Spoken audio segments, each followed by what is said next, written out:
What's up, everybody? Thanks for tuning in to the Undrafted and Overconfident podcast on a Wednesday, April 1st, 2026. I'm Jason Semko. With me, Brandon Bigo Gordon. Calling in from the sunny beaches of North Carolina, Mr. Semko. How you doing? Look at you. I'm doing well. It's wonderful to see your face. Yeah, likewise. Of course, the first record we do is one of the first episodes we've ever done not sitting right next to each other. Yes. Of course. It is a little weird. I do kind of like being able to see it to my left. It's very uncomfortable. It is. Yeah, absolutely. But I'd rather see your face than kind of just have it audio only. So here we are. This is beautiful. Yes, it is. I'm rocking the Manders back here for you there, Semko. I'm rocking a Bigo Special KC hat, as you can see. And I'm in full swing. I see that you've come prepared as well. Absolutely. I've got my Pittsburgh champions throughout the years in the various franchises. My Costa Rica Pura Vida hat. And Pura Vida? No, these are not professional photos. These are my own photos. What? Ooh la la. Look at me. I'm such a photographer. He's a shutterbug. I am. Yeah, I guess you don't need. Good thing for you is that you don't need to update that shirt, ever so often. You haven't had to update in quite some time, actually, so.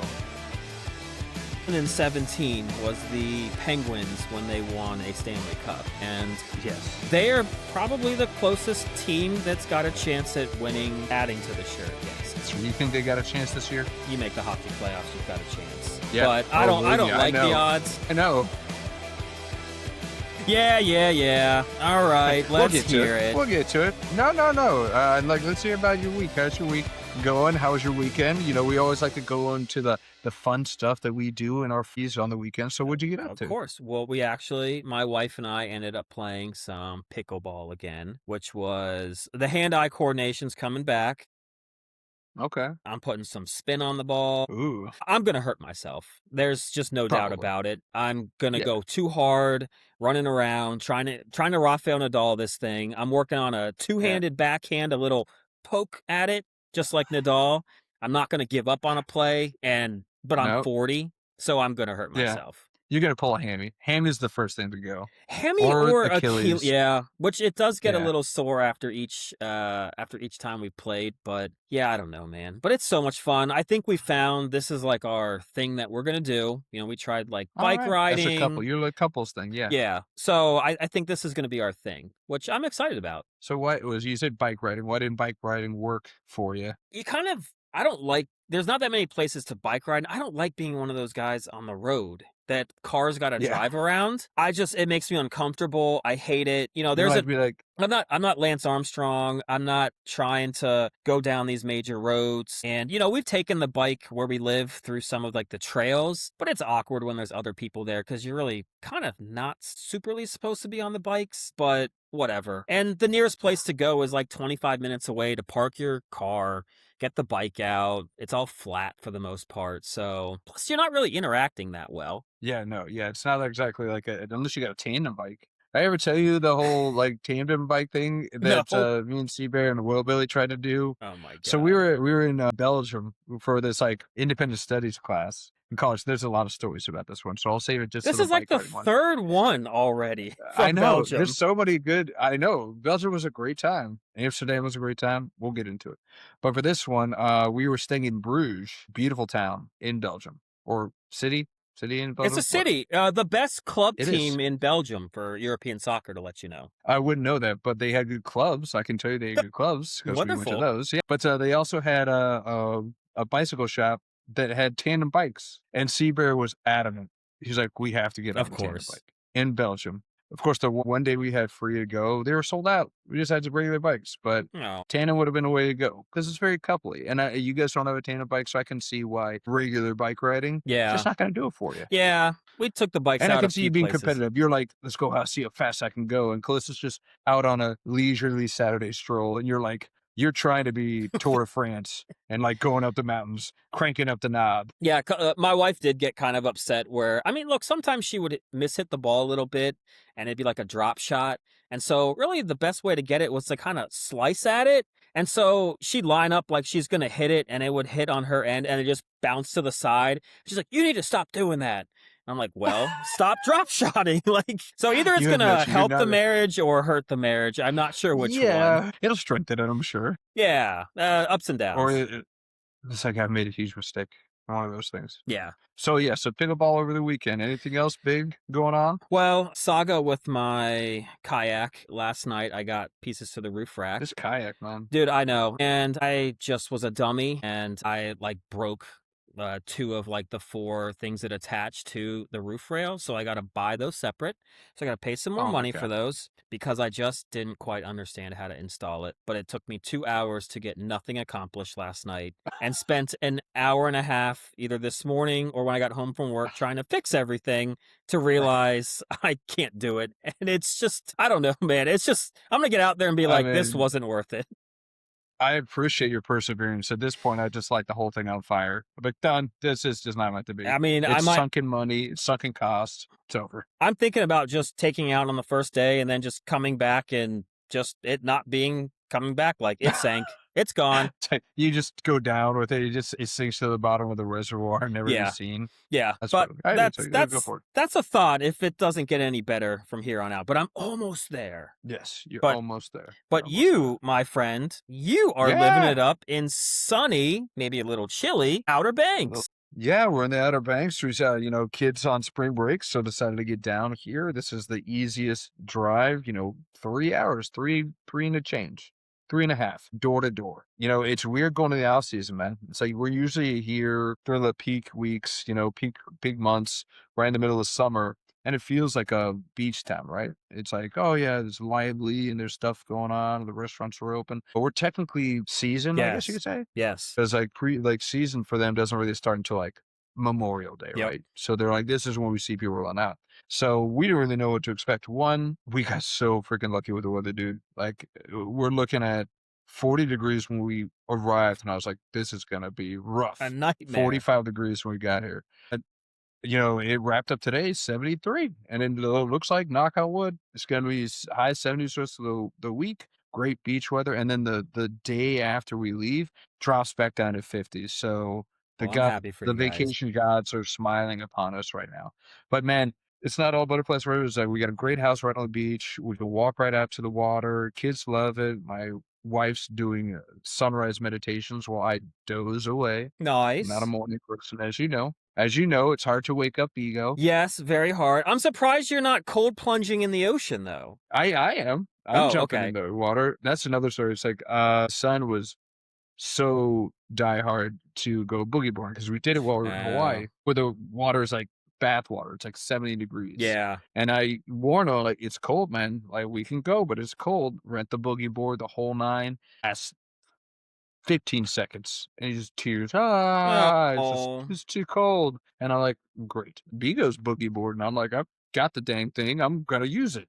So yeah, a little cold plunge. It's definitely cold. That ocean water is no joke. Yeah, I didn't need to bring my cold plunge. Just jump right in there. But the other thing that's crazy, man, is it's just that when it's in a beach town where it's like the whole like system thrives on travel and on tourism on the non-peak seasons, it's a freaking ghost town. Yeah. Like you have no idea how hard it is to find a freaking restaurant that's open right now. Yeah. Like I would go through these lists. I was like, hey babe, what do you want? You want Italian? First 5, and they don't update their stuff, so I'm calling, I'm trying to make orders, and everything's closed. We've gone to the same place like 5 times. Are you serious? Like one of 3 or 4 places that's open right now. Oh my gosh. It's a ghost town. Yeah. I don't know if you know, but like Chris Hunter and I, we went on a little trek down there in like November one year. Oh, a little boys trip? A little boys trip. And yeah, there was Okay. like no place open. We tried to go fishing. Sea was angry that day, my friend. The sea was angry that day. And literally we would cast it out there, and within a minute it would just be straight down like the side of the shore, just washed up. And we gave up after like maybe 30 minutes. But yeah, there's no one down there. There's nothing open. No, It was freezing, but it was nice Yeah. to get away. Yeah, that's what we thought. I was like, even if it's not perfect weather, but we lucked out, and there's like almost nobody on the beach. We almost got like a beach to ourselves. and the kids are getting a kick out of it. Although if you had like the first day, because it was so cold, we didn't go to the beach. What do we do? What do you do when you go to a vacation or like a beach town and you don't go to the beach? You go mini golf. That's what we did. Yes. And I guarantee you, if you were to ask my kids at the end of this trip, what was the highlight of the trip? It was a mini golf. Wow. Something they could do I at would have home. said that too, though. Mini golf is so fun. It is so fun. Yeah. Just had a ship, a waterfall, a whole nine. Yeah. Well, I'm But glad that was open at yeah. least. Yes. Thank God. My God. But yeah, that's pretty much what I've been doing this week, other than showing DW the door in fantasy hockey. I know you like them apples there, Sunko. I'm sorry to say that we didn't see a podcast pro final in our fantasy hockey. For those of you that are unaware, Simco and I are a bit of fantasy sports addicts, I guess you would say. Yeah, We're addicts. definitely.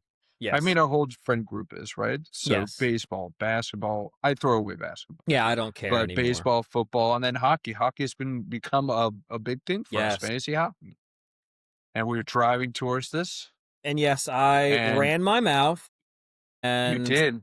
I think I said it even from the start of like our first or second podcast. And I talk about how I got so upset at like the UNC guy Mateer for puffing his chest out, talking all this trash, and he didn't finish business, and neither did I. I'm no better than these college punks.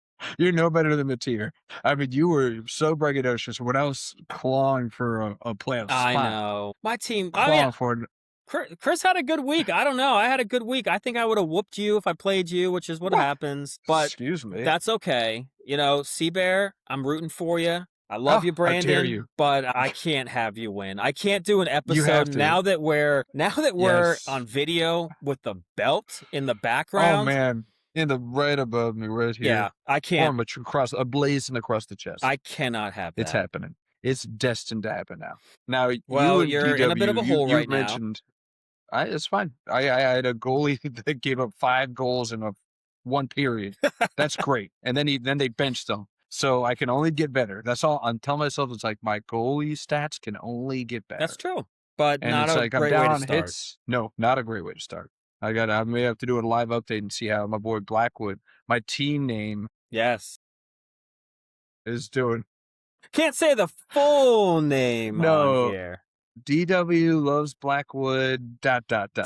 Something along those lines, yeah. But, speaking of DW, my apologies, DW, so confident going to the playoffs, thought he had it all locked and loaded until he ran into the gladiator of Bigo right up in his face. Yeah. Have you talked to DW about this matchup that I just trounced him in? I did. He's not happy. He's blaming it on the scheduling. My God. Because he had to bench an ice player, and he happened to bench Ovi of all players. Ovi. And what did he do on the game that he benched Ovi? Well, in pure Bigo fashion, of course, a guy on the bench goes for a hat trick. And I'm pretty sure I ended up beating Dwight in goals by pretty thin margin. How much was it? 1, 2? It was 1. 1. I beat him by 1. But that's why we played the game. Like, I can't wait for the opportunity for this Cinderella story to end. I ended up being a 5 seed, barely squeaking into the playoffs. Shout out to Cole for letting me get that clean sweep. There we go. Yep. Hence why you just should not have been in fantasy hockey play, like in any of our fantasy leagues ever. Hey, you gotta play the games there, guy. And then, of course, the 1 week I play him is when Halibut gets 3 starts. I could have been first overall, and who knows? Could have been a different story. Yeah, who knows what could have been. Yeah. But yeah, so I kicked his butt. I'm losing, like you said, to Seabear. I'm losing right now. I got goals and assists right now. I think we're tied up on plus minus. Hits he's got, but I can always catch him on hits. Hits is a category. This is why we love fantasy hockey, is because some of the stat lines are not stat lines you expect. Hits are a stat line. Penalty minutes. I know. Penalty minutes are a stat line. I love it. It's a reason to not get playing time, not helping your team, and it's a category that is vital to our team. Yes. Makes a big difference. It does. Makes a big difference. I love it.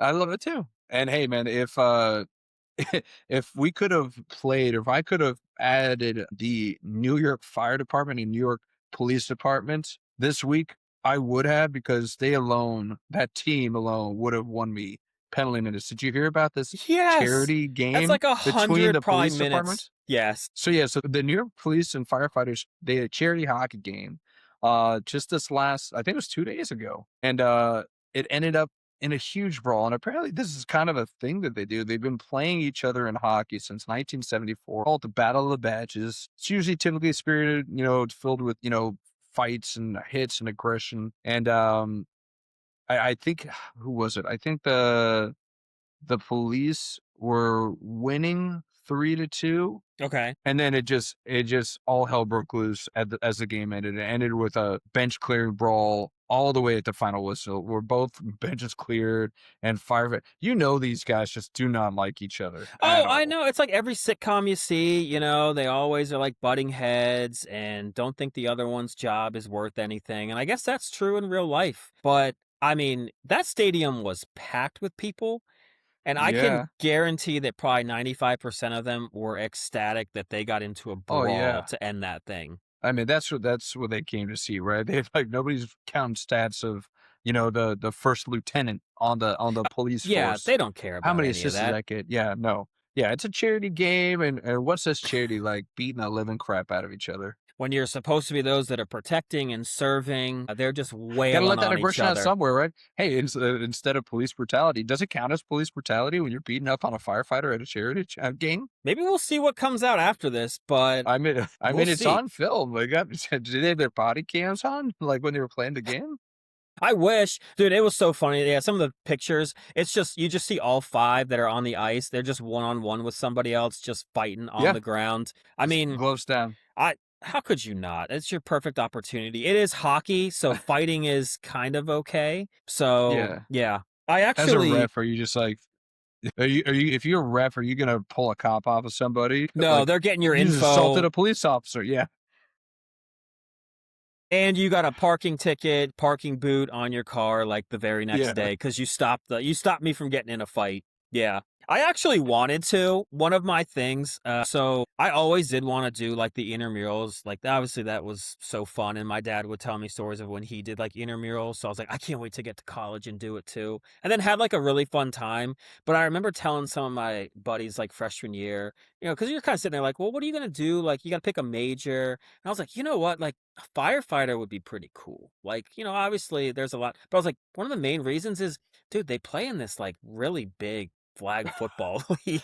Like That's why. I want to play on that team. And they all looked at me and they're like, really? And I was like, dude, flag football's Yeah. awesome. Of course. That's why. It's like to protect us or not, to play flag football, man. That's why. It's play That's the flag deep football. down. Yeah. Flag I'd football. want to maybe be like a Me and guy Will that, Billy, we what's that? did you hear about that? Like, did you know that Will and I also like applied and trained to become firefighters in Did Arlington, you? I Virginia? knew Did we tell Will you about this? did. Oh, I didn't know you did. Yeah. Yeah, Okay. we did it together. Yeah. Okay. I didn't make it through the psych test. Apparently there's a few screws loose up in this old Not dome. But surprised about that. I did the aptitude test. You put the weighted vest on, I had to, go on a treadmill up the pretty much the average of like I think it's like a 25-story building, Okay. and you had to do that. Had to carry like a dummy that weighed 180 pounds. You had to work with a sledgehammer for the busting doors out. It was cool. It was a good workout, and it was free. I was like, do I Nice. get all these practice? Passed that. So yeah, I think Will got a little bit further than me. I think he passed the psych test, but Okay. it's all political. Pentagon is in Arlington, so they wanted people that were like vets, and they pretty much told me that in like the interview with the Hmm. chief. He was like, we like to go with vets. And I was like, well, that ain't me. And God bless them. Yep. They deserve it. Come back to a good job. But yeah, we both went through the rigmarole to become firefighters. Nice. Well, I'm glad you got to get a There you little bit go. of that experience in there. And Yeah. you guys And I could have would have loved almost to. been in this kind of video, I hockey could or have beat football. up the cops. Yeah. Yeah. So I could say legally that I beat up a cop. Yeah, I know. That's a pretty cool feather in my cap right Yes, it there. is. But we all love police here. The police that will listen to shows like, thank you so much. I'm wearing blue for a reason. The power of the blue and whatnot. So appreciate all that you do. I just don't Absolutely. want to get a ticket. Please just don't look me up. I've got enough, What's tickets on the my last record ticket already. you've gotten? By an actual living, breathing policeman, Yes. or like, man, my last ticket. It's been a while. I've been swerving away from police for quite some time Nice. now. It's probably been 10 years. Knock on wood. You're gonna jinx me. Why are you doing I this? don't Why know. are you I'm trying to put sorry. I'm this sorry. juju on me? But I've gotten speeding tickets, but it's those stupid freaking cameras because they're Yeah. freaking everywhere now. Does I've it gotten feel hit like by one of those. speeding cameras are freaking everywhere now? Yeah. Jesus. I mean, it's an easy way to make money. Don't even have to burn the gas for having the No. cops chase you down. They don't even have to worry about going through traffic or the traffic stop. They just get the license plate. Here's how fast you were going. Boom, pay us $150. And I feel like they're like, we less people are gonna fight this when we don't make it add points to their license, right? It's like this doesn't count against your Yeah, license, and it's not points against. So like, it doesn't go points against. It's such a hassle. I got to take a day off of work, and I I go know. to the courthouse. I'll just pay the 150. It's quite the scam they got going on Yep. here with this thing. Yep. Man, unbelievable. But I do feel scammed myself over what we're going to talk about next. We are going to get into sports. This is a sports podcast after all. And I do feel like my team just imploded. March Madness. Let's get into it. It's Let's do been it. over a week since we've had and so many games. The Sweet 16 matchups, the Elite 8 matchups. Holy cow. But like before we go into it, and yes, like I know you just can't wait for it. I think that every single one, maybe 2 or 3 made it, but like I was about what, like 6 of 8, all of my Elite 8 just died I on know. arrival.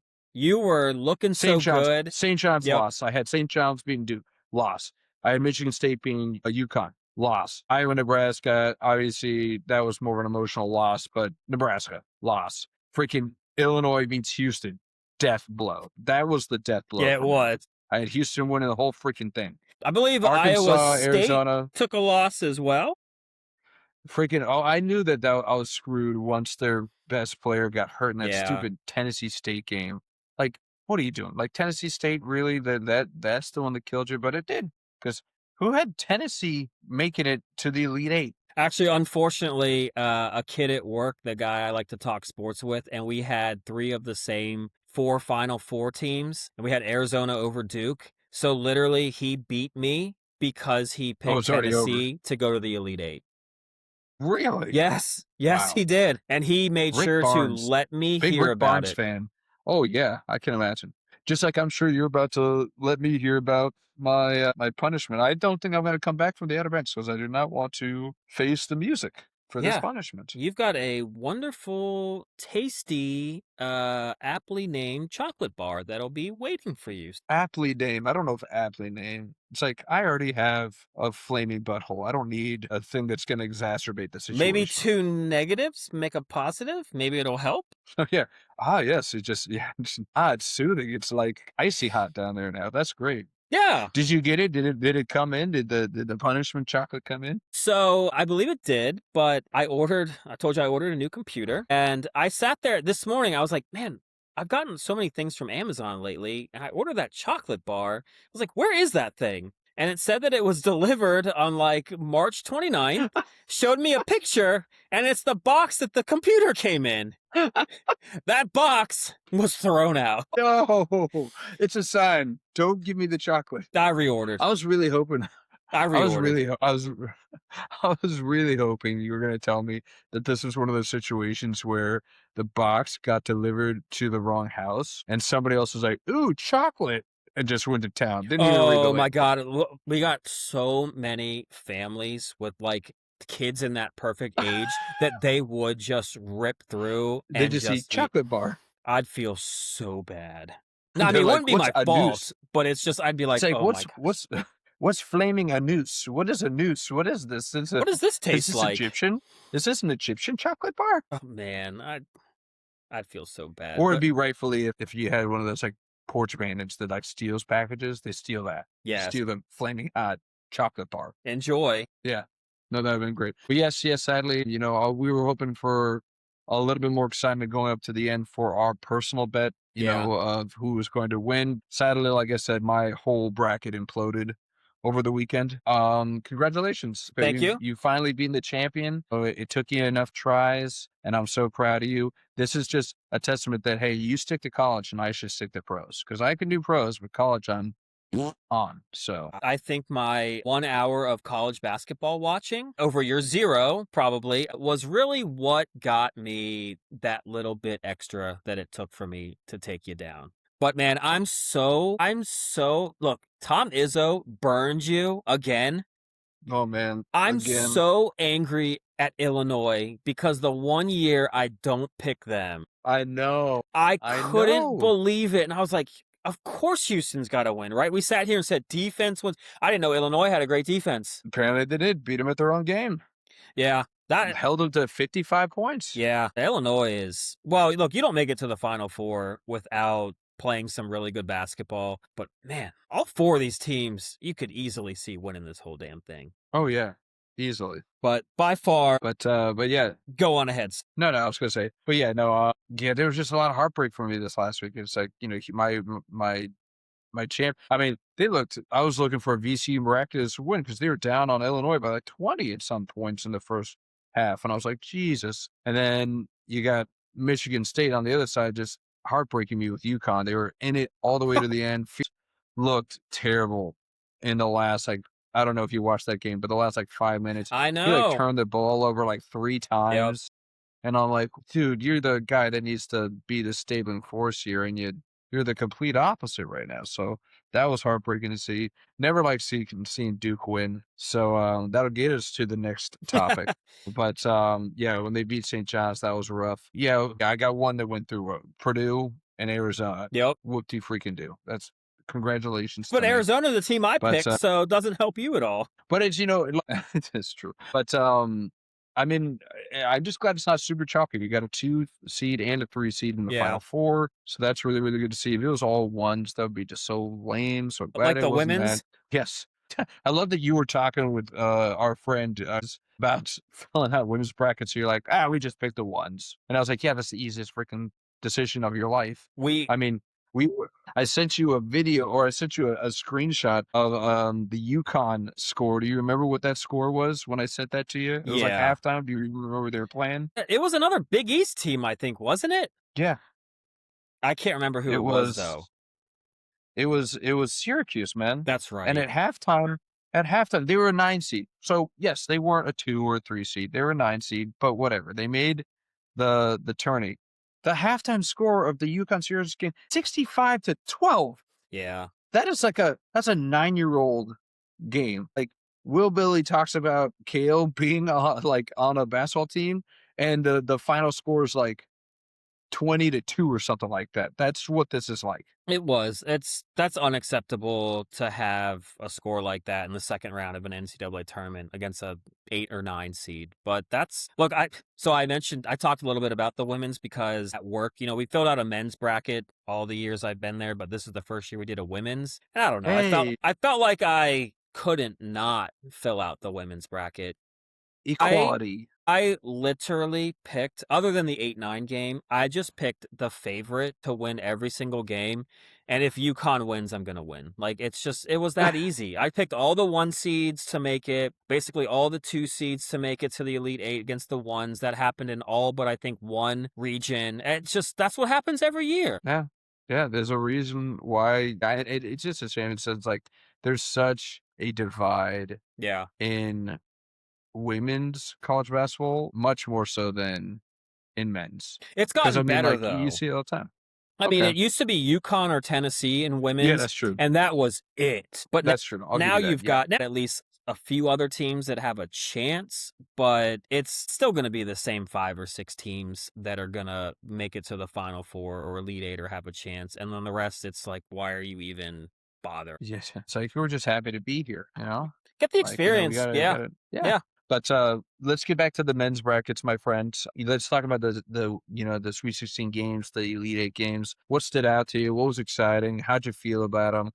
Anything that kind of surprised you, or anything that you're just like, whoa, like, did not see that. I don't know if there was like a huge, I was surprised by Illinois and their defense. I don't know if it was like a Houston not playing great offense, but everything else kind of went the way I kind of thought that it would.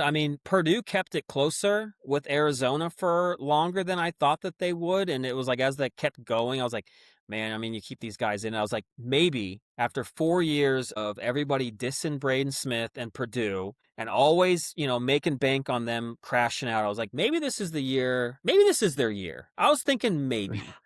You're like, there's a snowball's chance Yeah, now. Yeah. snowball's chance. And then, of course, Arizona went on like a 10-0 run and kind of ended that. But yeah, I mean, Michigan rolled. I mean, they've looked really good. I think really, to me, the only game that absolutely stood out was the UConn Duke game. And those ACC Yeah. teams, you just can't give them a 19-point lead because they're going to find a way to blow it. But It's true. that was chaos. I remember I actually taped it and rewatched it, but I was at work and I was just following it as UConn was coming back and just game casting it and everything. And I was like, oh, Duke's going to have the ball with like 7 seconds left, up by Yep. 2. They're going to win this thing. And then, I help a customer or something, come back, check my phone, 73-72. I was like, what just happened? Wait, what? Yeah. I was like, wait, What now? that can't be real. But man, I'm not going to lie. I know you probably don't like him, but I feel bad for Caden Boozer, man. It's like, it's more of a dislike or a disdain or whatever you want to call for the establishment, right? Dude, Yeah. the kids themselves, I got no qualms with. Like I told you, like, me, Seabear, and Wilbilly, we went to school with the mama, one of the kids that's on Duke. So I should be rooting for him. I'm not going to, but I have nothing against the kids. And even like, the Nepo baby kid Boozer brothers. And I know that I'm just using Nepo baby because their dad was in the NBA. Yeah. It's not because I feel like they got an unfair advantage. They're obviously incredibly talented. Well, Cameron's Yes, awesome. yes. And but he wasn't the one that had that turnover, was it? It was Caden, wasn't it? It was Caden, yeah. Oh, so not only are you the lesser of the brothers, but now you're the one that blew your team's chances. Like, geez, that's gonna be an awkward Thanksgiving. But I just feel bad, like, going back to campus. Like, I mean, it can't be worse than being like a kicker because you're just a kicker going back to school after that. But man, going to campus, that's just gonna kind of have to suck, right? Like, I mean, but does it? I mean, it doesn't really suck for these guys that are getting like $6 million in NIL. Like, no, oh no, like they're probably not even on campus. Like they're probably that's taking all their true. courses online. They have a mansion off campus. That's true. Like, they probably don't even have to step foot on campus other than to get their diploma, which they'll probably get mailed to them, or if they even get it. So no, I don't feel bad for Okay. them. I don't feel bad for Boozer. I mean, it's a tough break. These are two teams I can't stand. I can't stand the establishment of Duke, and I can't stand the head coach for UConn. I know, So me this was kind of neither. like, I was like, who is just a word? And it's like some of his antics are just so exhausting. But he gets the guys to play. The guy that hit that 3, he's a freshman, man. Yep. Mullins, Yep. like ice in his veins. Yeah. Shooting that right there. No, that team coming back from 19 and clawing. I mean, it was kind of like VCU. Duke just, I mean, UConn cut it close. Then Duke went up by 10 again and just did not quit. And that's coaching. And that's the guys believing in what they're doing. And doesn't hurt that you got like Alex Caravan, who's won 2 natties already and is there to, help. And yeah, stabling force. absolutely. Yeah. Going for a third national title. That's crazy. I mean, how many college kids can say they've done that? Have any? Come on, Sports Almanac. No, not in the recent. I mean, other than probably back to like the Bill Walton UCLA. I mean, because after that, you've seen a lot of the Florida Gators back to back, but 3 in like 4 years or 3 and 5 to get someone. I can't remember that one. At least not recently. I mean, all this kind of comes down to is that like this weekend just continued what I talked about last time. I was like, how can it get any better? It's like we've had so many buzzer beaters, we've had so many last second shots. It's truly been a march of madness. It's been madness in a lot of these games, and it just continues to not disappoint. But outside of that, to your point, those Elite Eight games, the rest of them were pretty ho hum. Yeah. Illinois beat Iowa 71-59, never really close ever. Michigan just crushed Tennessee. Yeah. And like you said, you're trying to give them the old, bop on the chin. You're like, good on you, Purdue. But Purdue never really had a chance against Arizona. They lost 79-64. So outside of that Duke Connecticut game, every other game was decided by at least 15 points. Yeah. Which is just so odd because it's like, I mean, Well, I mean, Arizona and Michigan have kind of rolled, but I mean, most of these other teams have played close games all the way through, and then to get to the Elite Eight and it almost be the biggest blowout is kind of odd, but I don't know. Maybe these teams are kind of on a roll and they kind of just gained some momentum and just steamrolled. But yeah, I mean, I was expecting I better mean, games, but yeah, thank God for well, Duke and UConn. you were looking at the Iowa and the Tennessees, and they were definitely punching up, right? Like, Yeah.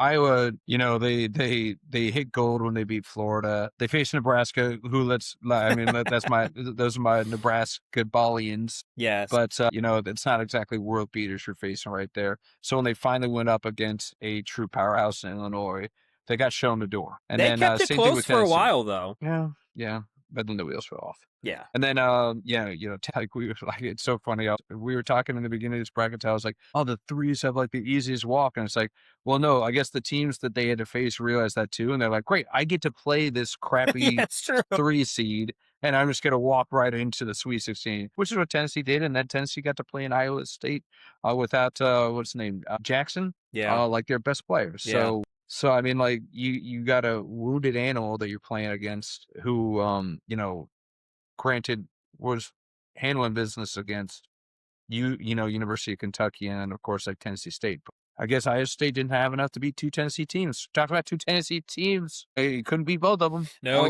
Only had enough for one. That gorgeous state of yours that you love so it much is. Well, finally came I out. gotta take you out there one day. Yeah, you got to take me up to Rocky Top, sing me that song. Smoky Mountains. I'm not gonna sing you that Whatever. song.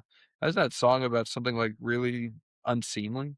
I feel like You gotta in look up the lyrics. this day and age, you couldn't get away with something like that, could you? Oh yeah, Well, you that's can. an SEC Oh yeah. school. Yeah, never Yeah, come mind. on. Let's be Yeah. real. So, the only other game I want to in these last 2 rounds that I want to talk about is the heartbreaking loss that Nebraska fell to those Hawkeyes, those Iowans and whatnot. So Yes. that was a tough pill to swallow. I mean, we were on a dream tour, won our first uh tournament game in the history of University of Nebraska this year.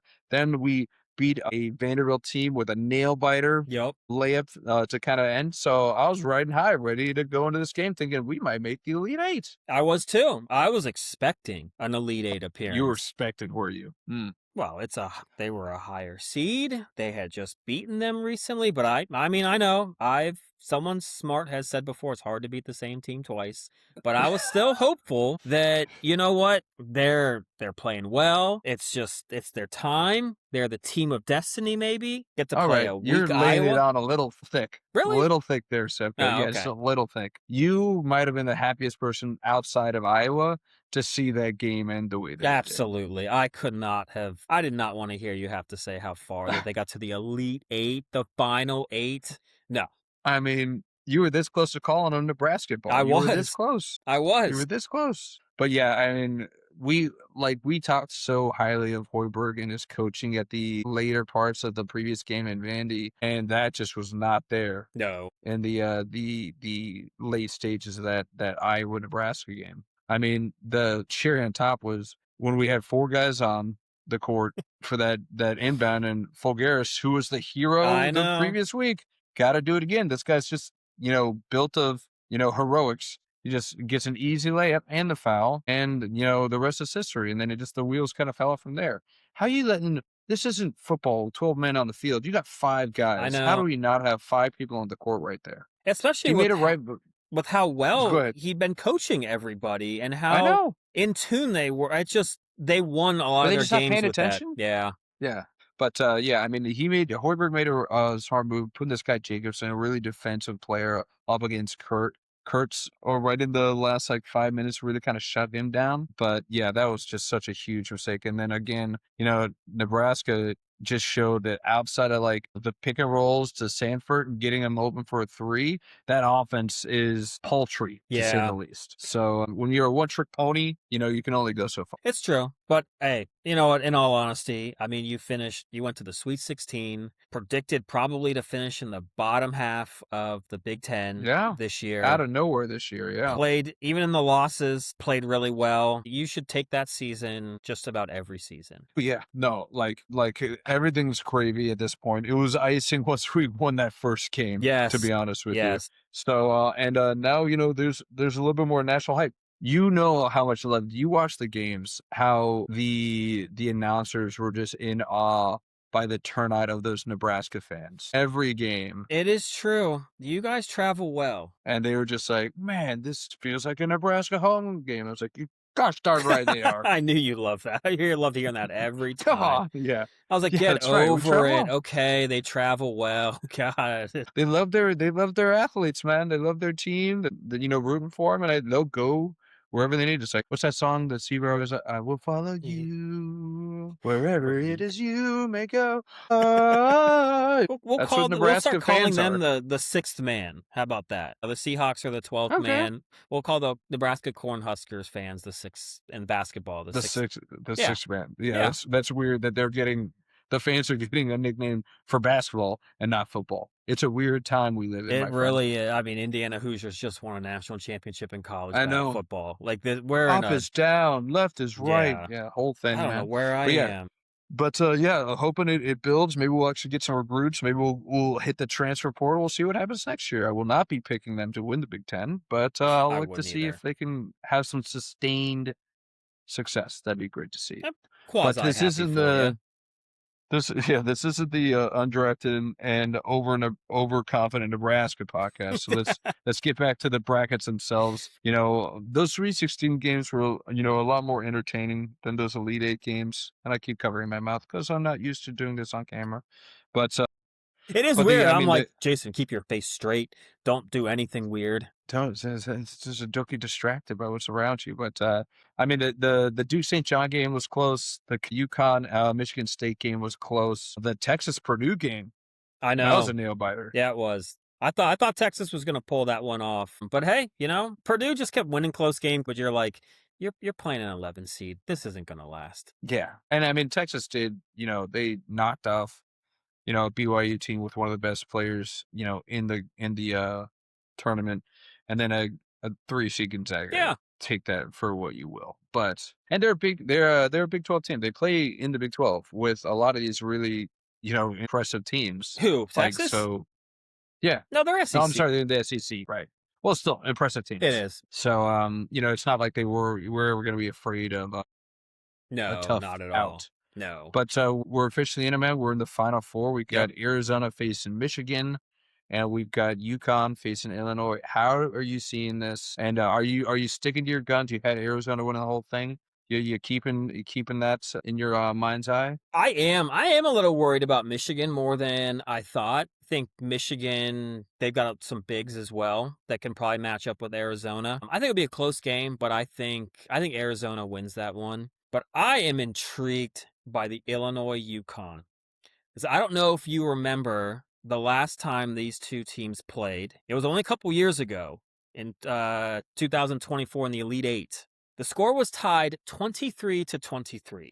And then UConn went on a 30-0 run to end the first half and in the first 7 minutes of the second half. If I'm Illinois' coach, the first thing I did was show them that highlight. That tape, yep. And just to say, we're not letting this happen again. So, I mean, I'm going to be so intrigued because it's not that long ago. There might even be a couple guys from the Illinois team, not the starters probably, but might be even a couple seniors that might have been on that team. I know Caravan was obviously on that team. But yeah, that's all they're going to hear about is that 30-0 run. So I'm intrigued by that. I think Illinois, okay, I'm rooting for Illinois to face Arizona. Because another great March Madness was 2005. Illinois with Darren Williams, one of my favorite players, D. Brown, wore the headband with like the dreads. James Augustine was like a smooth, big lefty, kind of like Chris Bosh light. But they went up against like a Channing Frye, Aleem Stoudemire, Son Adams, Arizona team. Illinois went on a 20-5 run in like the last 3 minutes to force overtime. I still remember watching that game. Arizona just could not get out of their own way.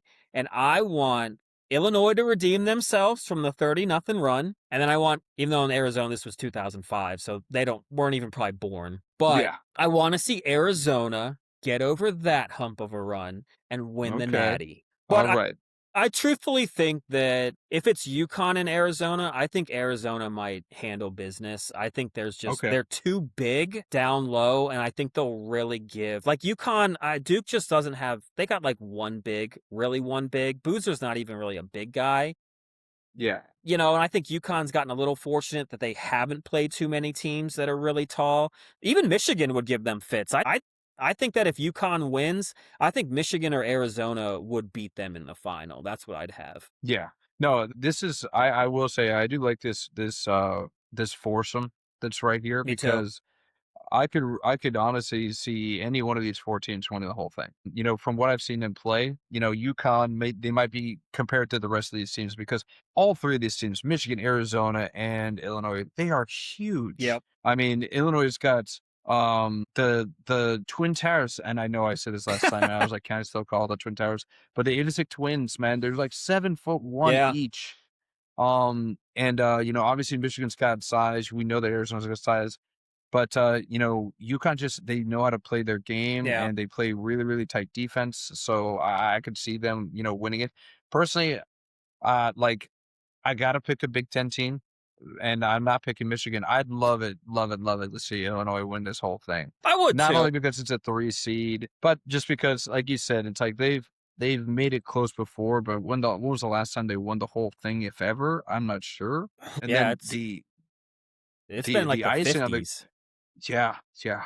And then the icing on the cake for me is that Illinois got baby Peja. They got They Stojakovic on their do. team. They They got do. Peja's kid They on the do. team. I was like, I want to be able to be like, I watched your dad play in the NBA, and like, I just have one of those kicks. So yeah, Illinois got my heart, but my head's probably got Arizona. Okay. I kind of with you on this. I just think that there's 2 schools of thought here. It's right.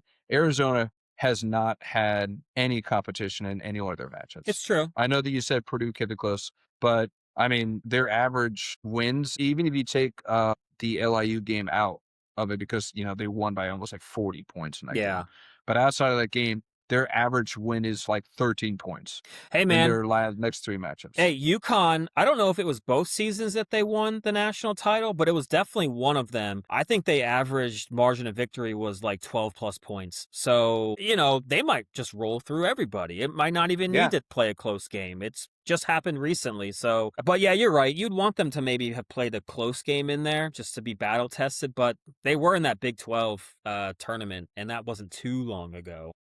Yeah, and to your point, I know that Ohio State and Houston both pushed them to the edge. Yeah. So maybe that was their battle testing, and now they're just steel sharpens steel, and they're just as sharp as they can be right now, and they're just not letting up steam. So I could see them just rolling through people. But again, like I said, 2 schools of thought. The other thing is that are they gonna if they get punched in the mouth, are they gonna be able to It's respond? true. So that'll find out in that Michigan game because Michigan's not going to roll over. They've pretty much handled business on their end Yeah. too. But yeah, I think it's going to be just because again, I always put more credit towards coaching, and as much as I don't like the guy, Hurley knows how to freaking He coach his team. does. So I see a UConn Arizona matchup, Okay. and I think Arizona overpowers UConn to win the whole. I like it. And I got Arizona over Illinois. I know. So we both got Arizona here. Now that there's nothing to bet at stake, I don't mind siding alongside you for Yeah. this one. Whatever. Come over here.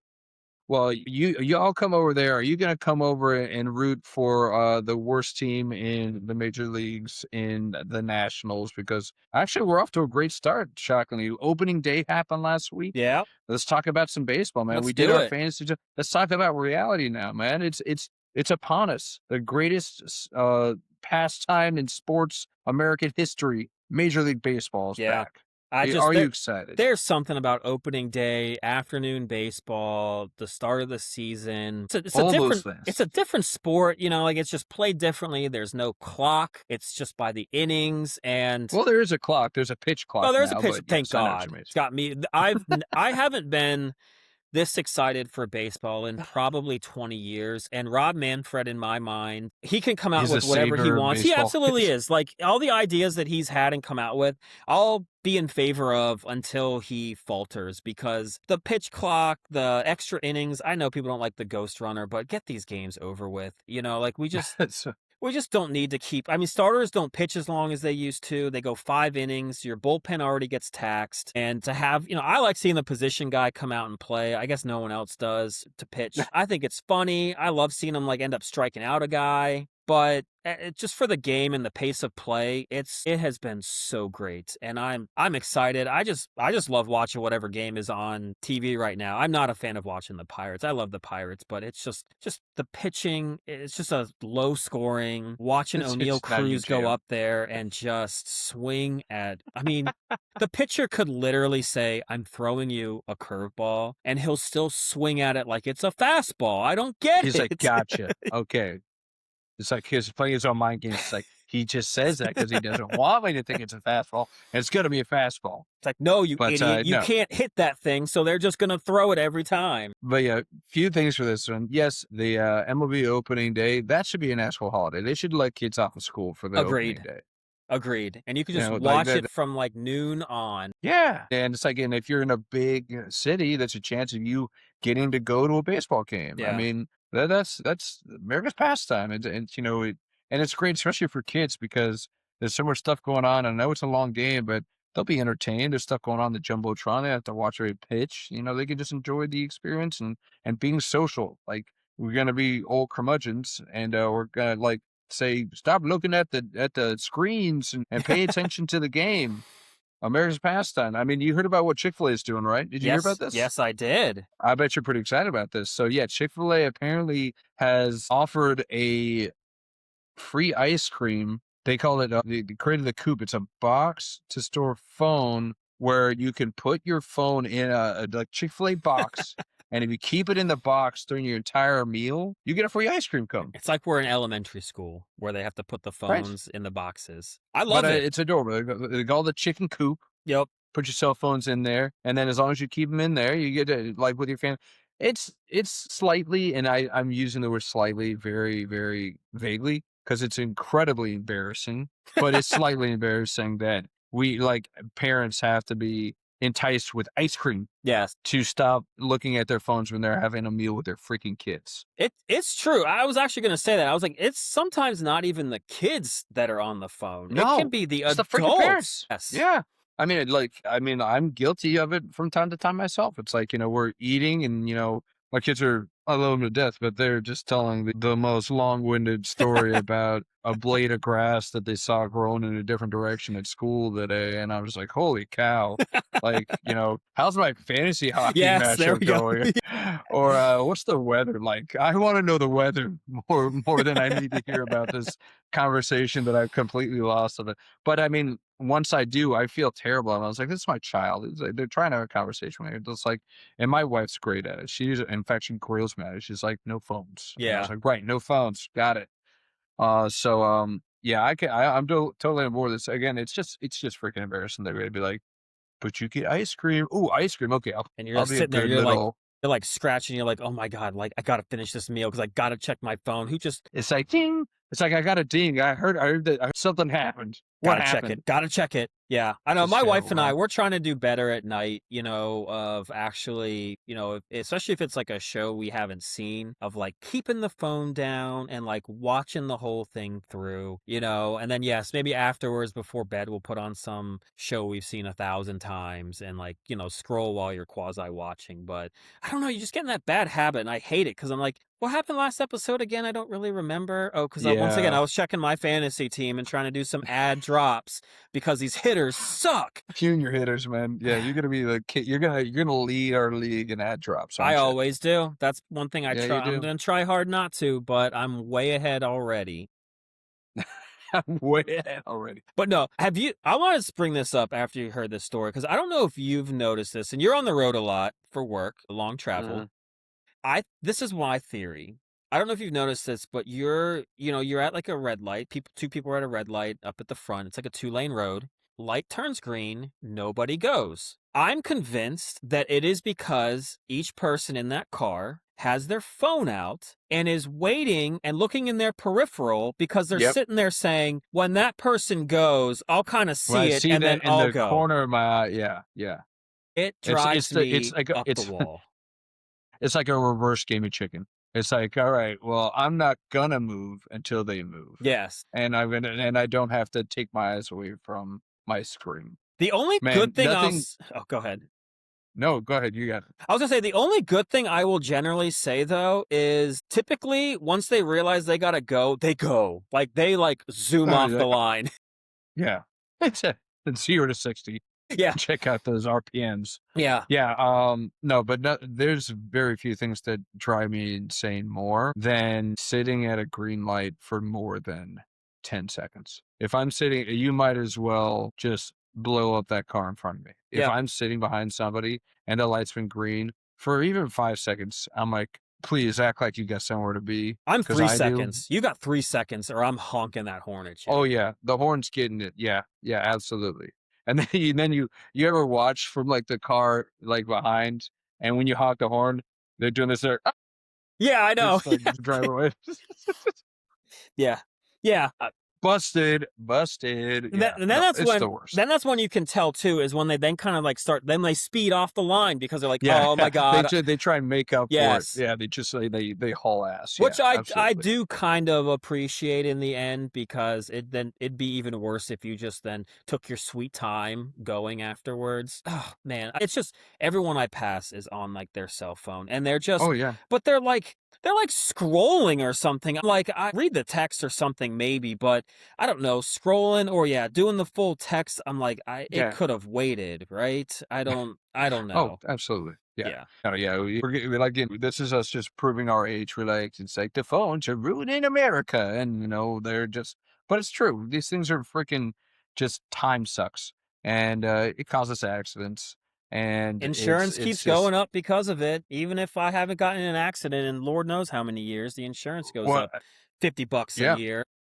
Well, I just love that, like even the big tech giants, they try and put deterrents like that. Oh, it'll lock when you're moving, so it'll be like I'm driving. It's very simple. Just click the "I'm not Yes. driving" button. It does nothing. That deterrent does nothing for anyone. I know. If they want to look at their phone, they're looking at their phone. That side of the road, like, what is going on? And then it's like, click here. I'm passenger. I was like, perfect. Yes, I am the passenger. What do you think anyone's going to do? Passenger. Yes. They're gonna be like, "Oh, you're right. You know what? I'm not the passenger. Yeah. I better not do this." Hey, No, they're gonna keep moving. That's a Hank Hill move right there. I can't click this. I am not the passenger. Waze would not want this. Hill. King of the Hill, for those of you that don't have that reference point. Yeah. Good old King of the Hill. Good work. Man, that's a rewatch, worth a rewatch, because you will side so much with Hank more than you ever thought you would. The older you get, you're like, you know what? He is onto something there. Yeah. You're like, yes, propane is a much cleaner, more efficient fuel source. That might be the only thing I disagree with him on, but his stance on everything else, I'm on board with you, buddy. I'm sorry. Yeah, well, you know what else Hank Hill liked? It's a baseball. Baseball. Let's get back to baseball, man. Yeah. We took a little side road. That's okay. That's right. A little detour. We're known to do that. But you know what happened is like we were on our phones when we were driving and we just got sidetracked. Yeah, so, it happens. Happens to the best of us. Happens, sadly to say.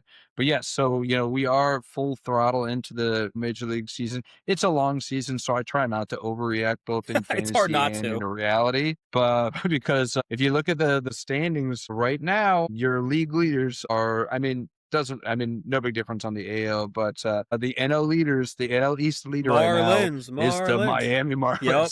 The Miami Marlins, 5-1. 5-1. Smoke and mirrors, I think. Well, it's just such a small sample size. Like, holy cow. Yeah. But they so I try not to overreact. It's a long season. Somehow the Nats are exactly where I think that they would be, 3-3. Yeah. It's like, okay, that checks out. We were 3-1 and then we lost 2. So bam, right there in the middle. And we're tied with the Pirates. You're much more bullish about your Pirates than I am. I was actually trying to get you to wager something about whose team was going to be the bigger cellar dweller, but you were like almost sympathetically like, I'm not going to do that to you because there's no way that the Nationals are going to be better than the Pirates this year. Oh God, yeah, Pirates are going to be way better than the Nats this year. I'll take that bet with you, but I kind of want to. I'll spare you from that if you want. Save me from myself. Yeah, just like you thought you were going to try to do. Did you? Can you be honest? Did you try to veto the Scooble for De La Cruz trade? Did you veto it? Your trade? No, I didn't. I didn't. I was like, I was tempted to call your bluff because you said that if you veto this, I'm done. I was like, competitor Senko, there's no way he's gonna quit. You No, can't do it. I've threatened that through the years, and that But I just yeah, but I didn't wanna pull on that thread. I was like, you know what? He needs a win. This guy needs a win. Let's thanks, give him this man. win. So you got it.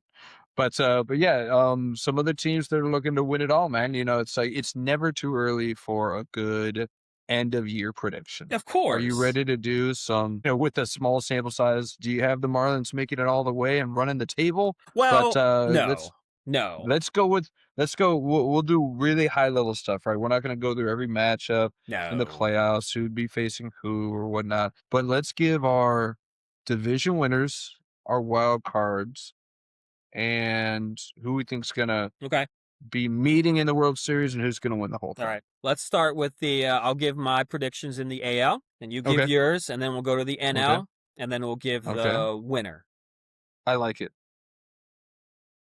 I think the AL I think that one's pretty easy to, I think, narrow down who's going to make the playoffs. Maybe who wins the Okay. divisions and not might be a little different. I like Toronto, man. They only You made really some big okay? acquisitions. Look, I said that an ill will. I'm proving to be absolutely correct that Bo Bichette was the worst pick in the draft. I mean, he has struck out like 12 times in He 14 has. at-bats.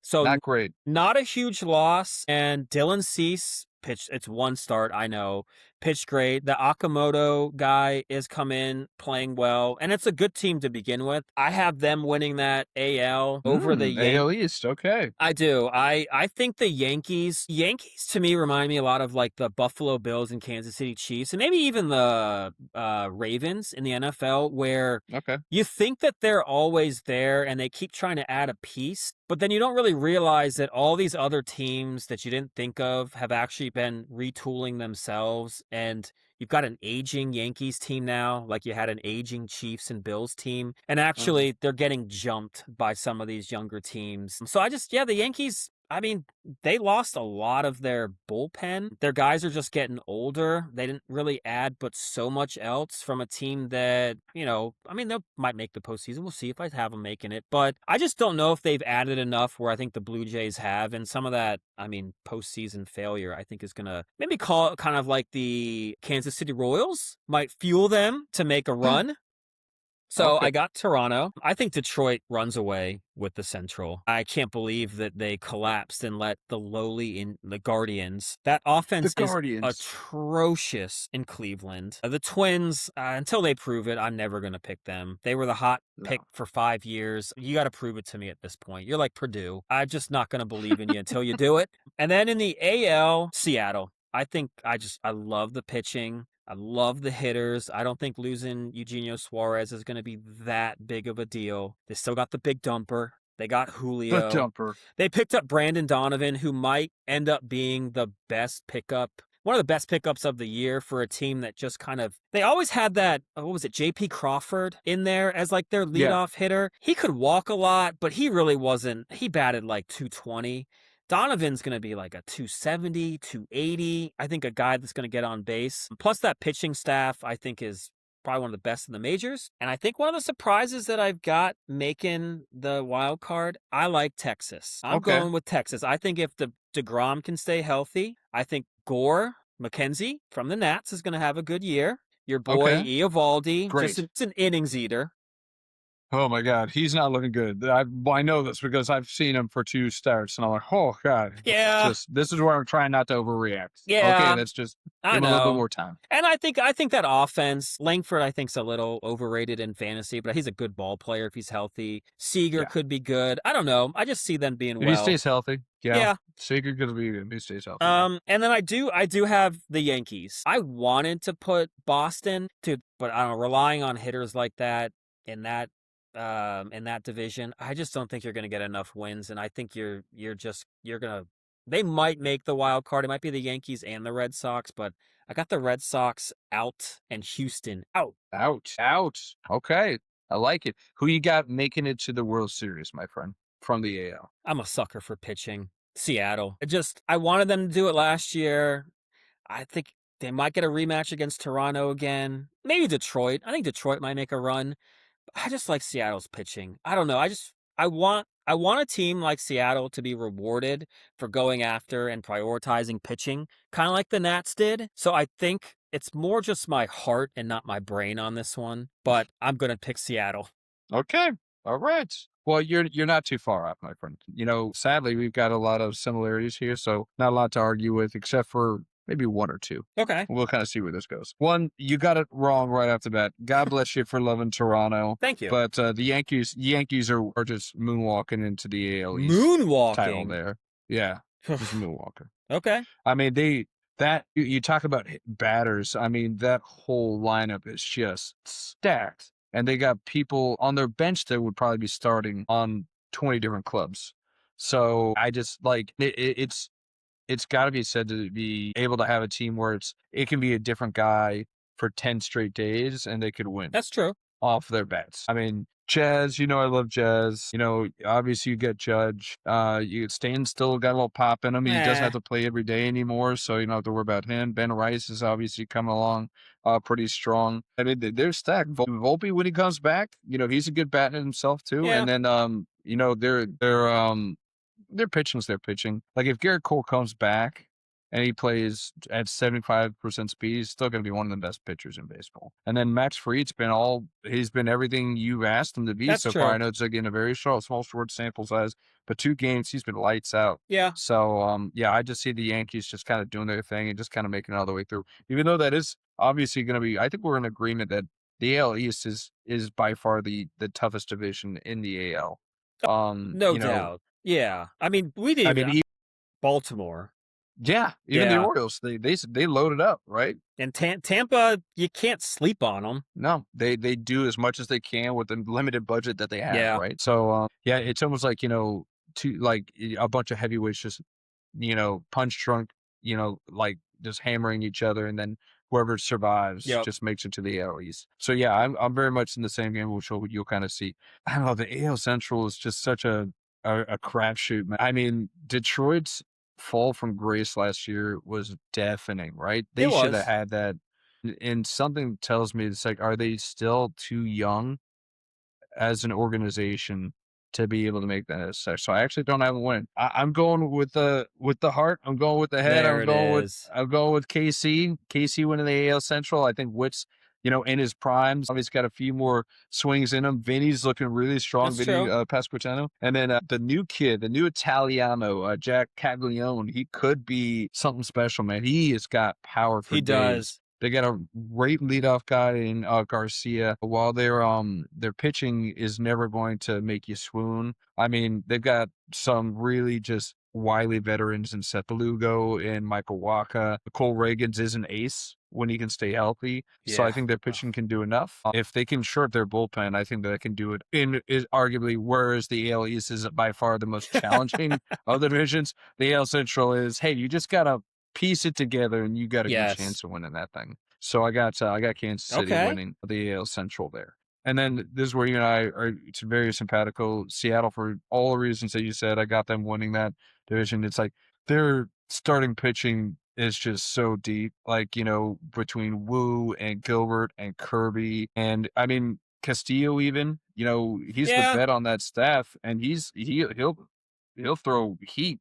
To be your 4th starter, absolutely, I would take that. Yeah. And I'm missing Miller, like Bryson. When he comes back, he's out now, but he should be their 5th. Yeah. I mean, that would go up against any pitching staff. Bryce Miller would be the opening day starter for the Washington Nationals. I mean, easily. I saw you did pick up or draft Cavelli, but drop him real quick. He was a streamer. He was definitely my first streamer. I had having that on my team because Nats is my home team, but he wasn't saved very long. I mean, but geez, you were talking about it, man. I'm wondering if these pitchers just aren't stretched out. But man, we're not seeing these starters go past 5 innings anymore, man. It's wild. Yeah. 5 innings and like 82 pitches, and they're like, you're done. Yep. I'm like, what happened to these workhorses, the Bumgarners of the world, the Verlanders of the world? They just go deep every single match. Scherzer, days pass, man.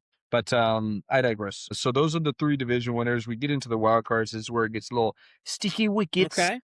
I'm with you on, like, it's hard for me not to put 2 AL East teams in the wild card and put 3 AL East teams in the playoffs just Yeah. because they hit it so good. But again, they're gonna be playing each other, so some people are gonna lose those. So I feel like that's actually gonna hurt them. Is that their records are gonna suffer. They could be more talented, but because they're going up against other incredibly talented teams, you're gonna see more L's on the board. So I got to just pick one. I'm with you. It's like I know that you're a little bit higher on the Sox pitching. I'm not. Outside of Crochet, it's like I've seen Sonny Gray, he and all that, and I feel like he's gonna get lit up in Boston. I just don't think that he's got the stuff to keep the ball in the yard.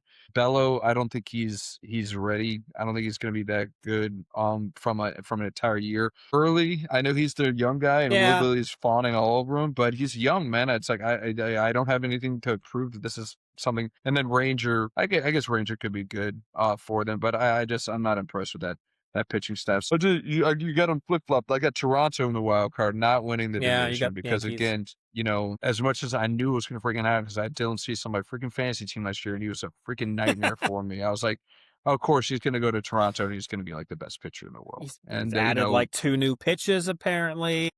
whatever, man. Just whatever. It's very sour grapes when you say that they're gonna, make it far with him on that team. But Gausman is you just wonder if he's still doing it. Yeah, Kevin man. Gausman's gonna get it done, He's man. a workhorse. And Scherzer's still got some life in him, man. I don't know if you saw him pitch the last game. Dude, It's like he's just one of those guys, though, you want in the clubhouse at least. The guy, I mean, young guys can watch how he prepares, watch how he goes out there. Yeah, I would want him. I mean, once again, a fourth starter, third, Max Scherzer? Hell yeah. I mean, he's in his, I call him the Greg Maddux years, right? He's never going to like smoke people with this stuff, but he's savvy enough that he knows when to throw what pitch Yep. and, where to place it in the zone to get an out.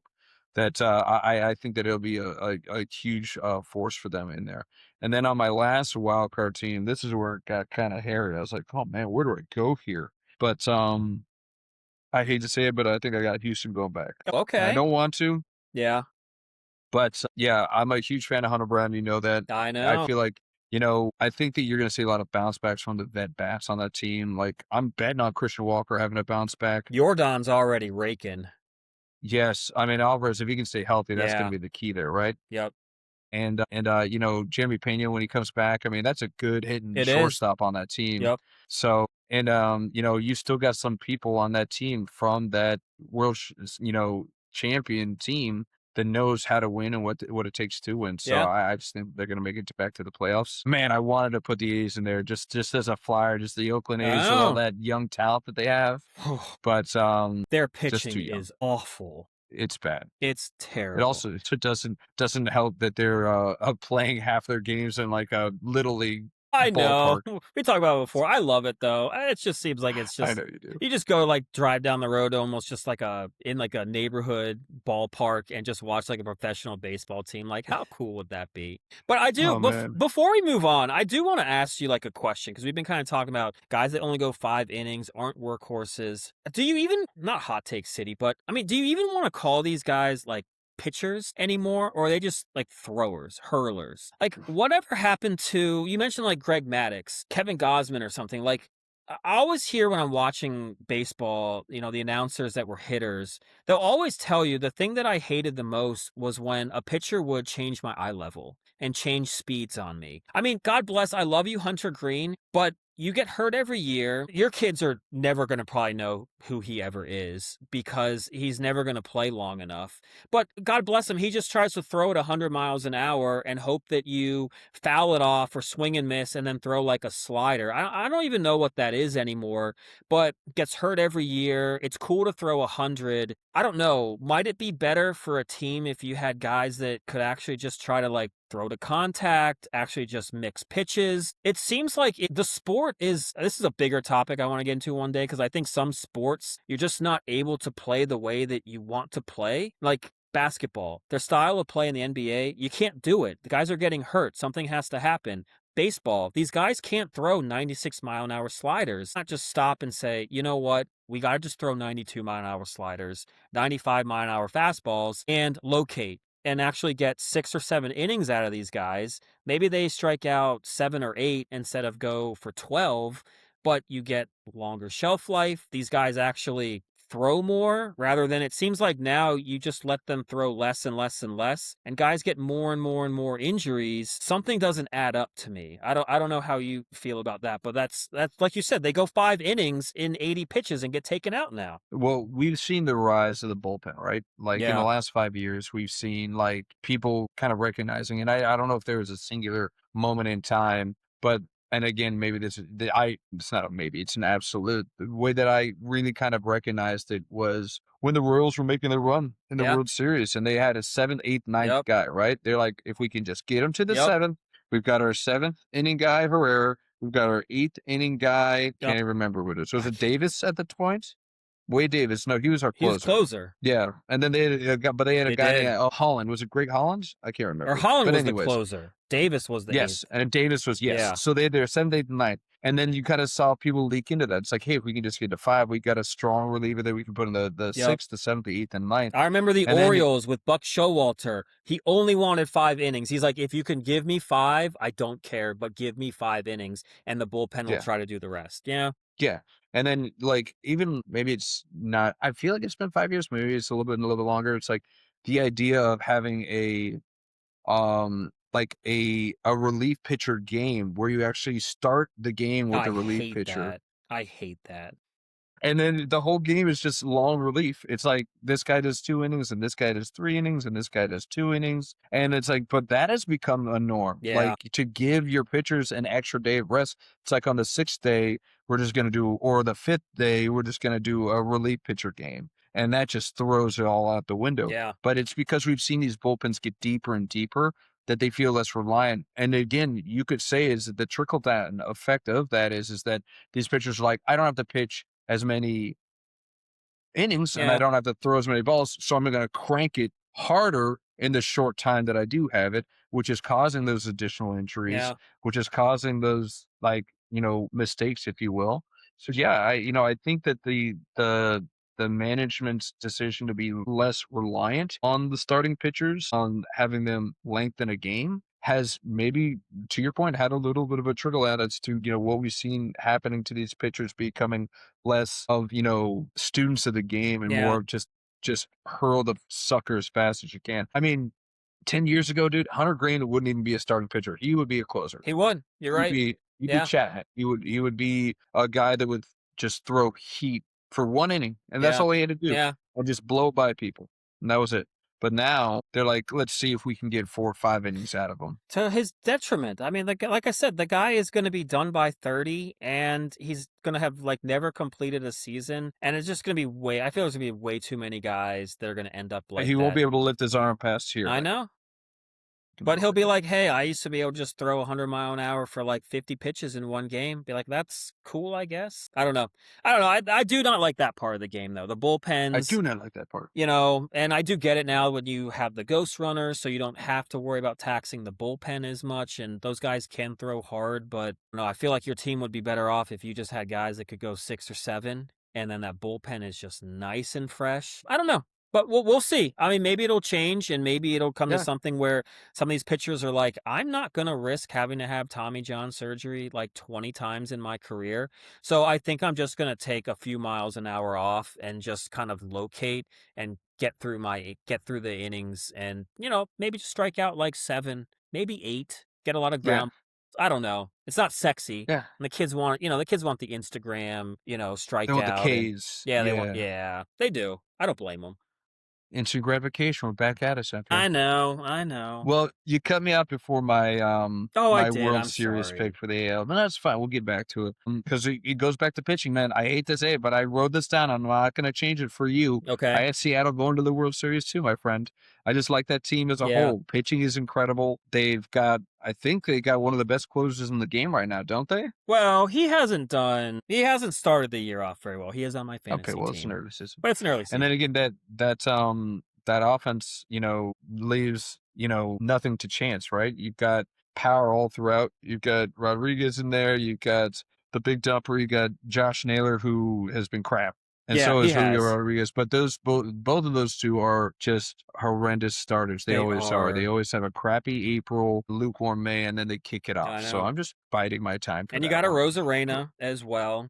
Yeah, Rosarena. Yeah, Yeah. yeah. So you got a bunch of guys can be the heroes every single night. And again, it's they got a taste of it last year, and I think that they want more, and I think Yep. that they're prepared for it, and I think that that pitching staff is at the right age where they can shoulder that weight without it kind of consuming them. So I like Seattle to go all the way to the championship, the World Series, Man, it's funny. That going out brings me there. back to that was either like our first or second episode. We were talking about the like ALCS, and I remember I was just so bullish on Seattle's pitching, You were, and you were all about Toronto yeah, and freaking oh my god, what's the he used to play on the Astros? God, who's their guy? Springer. Springer, yes. And you're like, oh, he brings that postseason experience. He hit like a He 2-run does. homer. I know.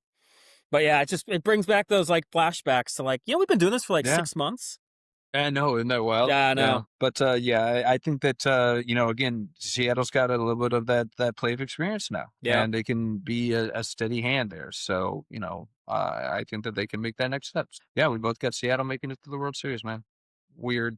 All Got right, a on to the feeling NL look I got next. a Yeah. feeling our NL World Series picks are going to be a little different. Ooh, I don't know. Because I kind of buy where you thought I was going to weave, but we'll That see. is true. So we'll see. Once again, like the AL East, I think the NL East is just got 3 teams that I think 3. Yeah. have It's a not top to bottom, not no, top to bottom, but 3 that are but all right there. yeah. I don't know, man. I feel like this is Atlanta's year. I think like the hitters, new coach. I know he was on the staff, but maybe he just brings a little bit of fresh life. I think it's Walt Weiss. That offense, I think Acuna is going to be back. I think Ozzy might be happy that Acuna is not going to get hurt. Maybe Michael Harris comes out of his slump. That the hitters are good. I think the pitching will Good. be okay, but I'm going to take Atlanta. Part of it is ill will. That one's for you. I want you to have Atlanta not disappoint you for like a 3rd straight year. But I think they can't disappoint you for a 4th, right? Like what comes up must come down. Man, geez, it's famous last words. It I can't know, happen right? again, can it? I know. And they finished last in the division. I think Milwaukee, I'm not really buying the Cubs too much. I think Milwaukee kind of runs away with that division a little bit. Cincy just doesn't have the pitchers, that ballpark. And, we did talk last episode, like the hitters, they could be a better hitting team. They could, but man, I'm Milwaukee. That's kind of like a stacked team. They just keep churning in. They're like the new Tampa Bay Rays until they eventually kind of run out of like finding these good pitchers and keep rotating through them. I don't have any faith in the Pirates. That offense is just way too bad. So I can't get on board with them. I got to take the Dodgers in the NL West, even though they don't seem to win the division all the time. But that team is just, they added Kyle Tucker, man. Come on. I know. Rich get richer, man. Like that, so we talked about it, but that was like the last straw for me of actually thinking that, like I said before, they usually made some pretty shrewd trades. They actually had a few like draft picks that came up, but they just went out and just bought a guy. And it's like it's unfair at this point. Yeah. And Ohtani's going to pitch. That's just another arm in that rotation. They signed Edwin Diaz. I'm like, what are you doing? Like, how does this happen? But checks and balances, man. You know why this happens. There's no check and balances. No, there's not. And we're going to end up talking more through the year, probably since there's only baseball on, about like the whole collective bargaining that's going to happen and whether or not we're going to get to salary cap or not. But for my wild card, I'm going both the Mets and the Phillies. I'm not buying. Padres, I think, are kind of like the way I thought about the Yankees a little bit. They haven't really added much. They've only kind of lost some. I don't know. I can't, who's Tatis? I can't rely on him to be healthy. And of course, Jackson Merrill is just Sarah plain and tall. Like nothing special about him. Sarah plain and tall. But I think the Mets have made, I think it's going to take them a little while to gel. And I could have them maybe winning the division. But I think Atlanta might just take it with the Mets kind of having all these new pieces, trying to figure things out. I think Bichette's obviously not going to strike out 12 out of 14 at bats. At least I hope not. But man, Yeah, I'm but sure they've you'd be added real hurt about that. I know. They added Freddie Peralta, Luis Robert Jr., Marcus Simeon. I mean, they added the Weaver and Devin Williams from the Yankees. They added so many pieces to an already Lindor, Soto. I mean, McLean might actually end up being a pretty good pitcher. So I talk about them to say they're my team going to the World Series from the NL, the Mets. Okay. Mets and Mariners duking it out. All right. Are you going to do your winner or are you going to wait for me to do mine? And then we're going to go to winners. We'll wait. I'll do the winners after. Okay. All right, man. Jesus, like we're too alike in this. It's upsetting me. Oh, no. Quite honestly. No. I'm just joking. We got some differences. We'll get into it. Okay. Yeah, I got the Mets winning the division. Okay. They bring on another ace in Freddie Peralta. I mean, just the shock of last year. I think it's going to be a motivator for a lot of people in that ball club. I mean, Lindor is a vet. Soto is a vet. I know they lost Pete Alonso, but I mean, with the people that they brought on and some of the people that are coming up, I think that they'll be able to supplant what he was able to produce in short fashion. I like them as an organization. I like them as taking it to the next level. So I got the Mets winning the NL East. As far as the Central, I was originally with you on the Brewers, man, and it's hard for me not to, just because it's like I like small market clubs. When You do? they The they underdog. bend against the curve. Yeah, well, and they prove that they can do it on a shoestring budget, and they can make ends meet, and they can kind of make it happen. It's just like Churio seems like the real deal. Bryce Terang is still doing it. He hit another freaking home run today, dude. I don't know where this power surge I came from. don't This either. guy that hit 6 home runs 2 years ago, and like he hit almost 20 last year. Yep. Yeah, I don't know what changed, but whoever's the batting coach these last 2 Launch years, he angle, needs to get a man. freaking Launch raise. angle. But yeah, I just don't know about the depth on the bats on that team in Milwaukee. So I am taking the Cubs. I am buying into the hype. Okay. And I think that they are going to make that central push. So I do have the Cubs winning the central there. And then yeah, it's the Dodgers in the West. I mean, there's a reason why they are quite literally the odds-on favorite to win the whole thing again. It's because they just keep buying every single person that they humanly possibly can, even though they don't necessarily need to. I swear, they're almost at the point now where it's like, we're just going to overpay for this guy just so you can't have him. Yeah. I think they're almost to that point now. Yeah. They're turning into I'm getting it in. They're turning into the English Premier top 6 teams where all they want to do is just sign guys so the other clubs can't have them. Yes, yeah, got it in. Yeah, you got it in. We got our old soccer talking. Magic. Then we get into the wild card. I'm hyped on the Braves too, man. I've called this bounce back for quite a while now. I just don't think an organization like that is going to be in the cellar more than 1 year. Yeah. I know that Chris Sale's getting old, but I think he's still got one more good year in him. The reason why I'm putting him in the wild card over the actual division is that their starting pitcher's still banged up. Schwellenbach is still injured, so he's going to be out for a little bit of while. Strider, I think, is still injured. But once those guys get back, and as long as they manage their load, Cunha is like the Christian McCaffrey of baseball. He gets hurt and he loses an entire year, and then he comes back and he has an MVP season. So I can see that for Acuna this year. I bought in on Austin Riley, Matt Olson. That's right. Ozzie Albies, that guy Drake Baldwin, their new catcher, he's hitting around the 2 spot, and he's looking every bit the part of a superstar. So that team, I love that you mentioned Michael Harris because you can't stand the guy, but but you're like, maybe it'll work this time. But Michael Harris, he has the tools. I know. If he can just put that crap together, and maybe this is his post-hype season. Right? He is a second half star, so they might actually get to the postseason for him to actually then continue that run. So, but I agree with you again. Much like the AL, the NL East, the East is where it's at. Beast of the East, man. So I got them making it, and I just can't pick the Phillies. There's too many X Nats on the team. I can't put them on the wild card. But I'll give it to my wife's hometown. I'll give it to the Padres. Okay. Again, they've got some vets on their team. I like the first 3 or 4 hitters on that team. You guy that's always going to gut on base and Luis Arias. Yeah. You got Tatis. You got Machado, who's just in his boring vet days, he's just gonna hit 270 and probably, driving 90, It's true. RBIs and just do it with his eyes half closed. Jackson Merrill, I mean, he's nothing special, but he's not going to make the team worse. Yeah. And then I You got like the bounce Xander. backs for look. They got Xander too, who's well past his prime, but Yes. you can still get it done.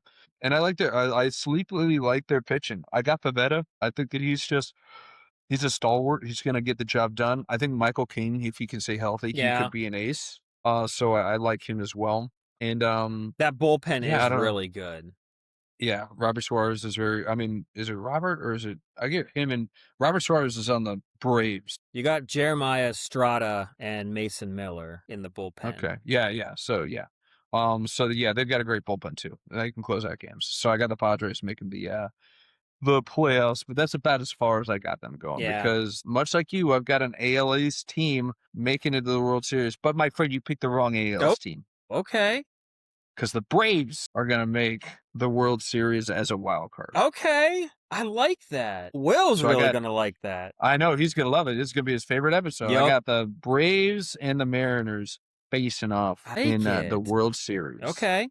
Well, I got the Mariners and the Mets. I got Seattle, baby. That pitching staff, I just think they were so close the year before. They're on a mission. It won't be easy. I hope it goes 7. But I think the pitchers will show up in Game 7. Okay. And get it done.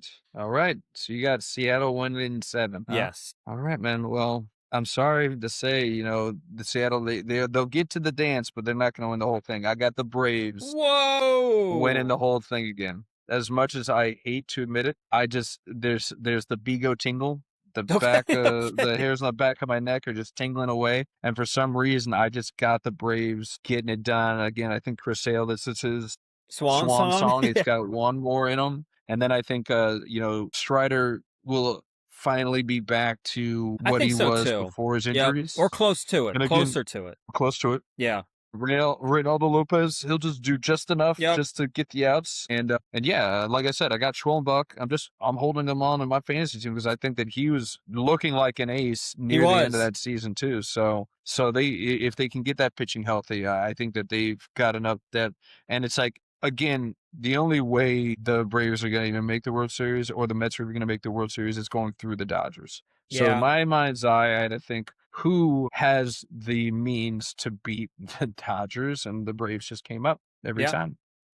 Because I think you and I both agree we're not picking the Dodgers because we're not picking the Evil Empire. Can't do it. I'm not picking a team. I'm not going to pick a team that is already like the favorites. They're like plus 220 to win the whole freaking thing. We're 2 weeks into the season. I know. That just shows you how ridiculously one-sided this affair is. It's Dodgers versus the world right now.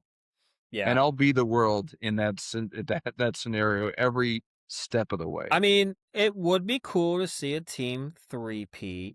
I mean, haven't seen that, I think, since like did the Yankees do it in the 90s? Cool. Did they three-peat or did they just win like 4 in 5 years or 4 yeah, they 6? didn't three-peat, I don't think. Yeah, I think it's like since Cincinnati in the 70s, the Big Red Machine, Big Blue Machine. Yeah.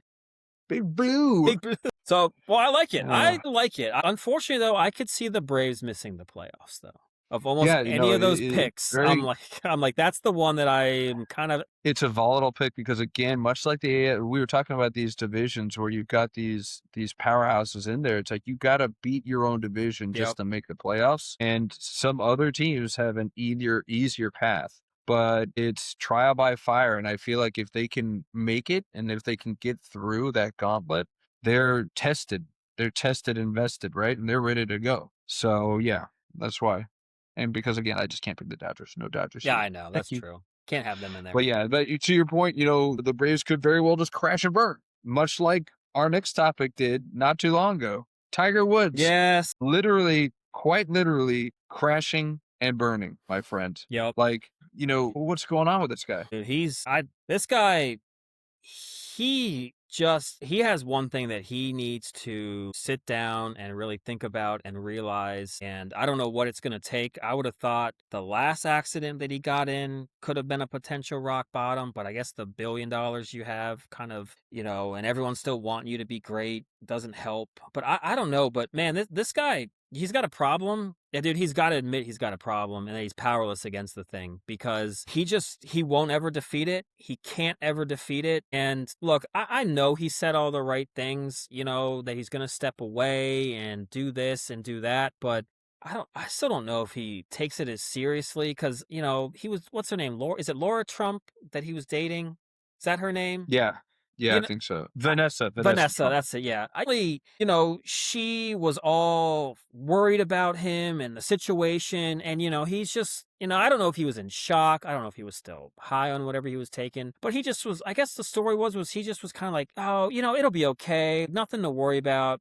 If that's true, that raised so many red flags to me. This guy ain't learned nothing. He just came out with his statement today. It said all the right things. Once again, it's like Kyler Murray when he left the Cardinals saying all the things Yeah. that he didn't really mean. So I don't, unless you really want to take it seriously, Tiger, it pisses me off because you could have killed yourself, but you could have killed some family taking their kids to a soccer game or basketball game or something. Like, you're putting other people's lives at risk, and I get it. It's easier. It's a lot harder than it is. There's so many people that deal with that kind of stuff, but you've got all the means, you've got all the support system. You've had all these incidents happen now. It's not a coincidence. His attitude and stuff, I just don't know if he actually really wants to actually make a change. And if not, then all this is for absolutely nothing, man.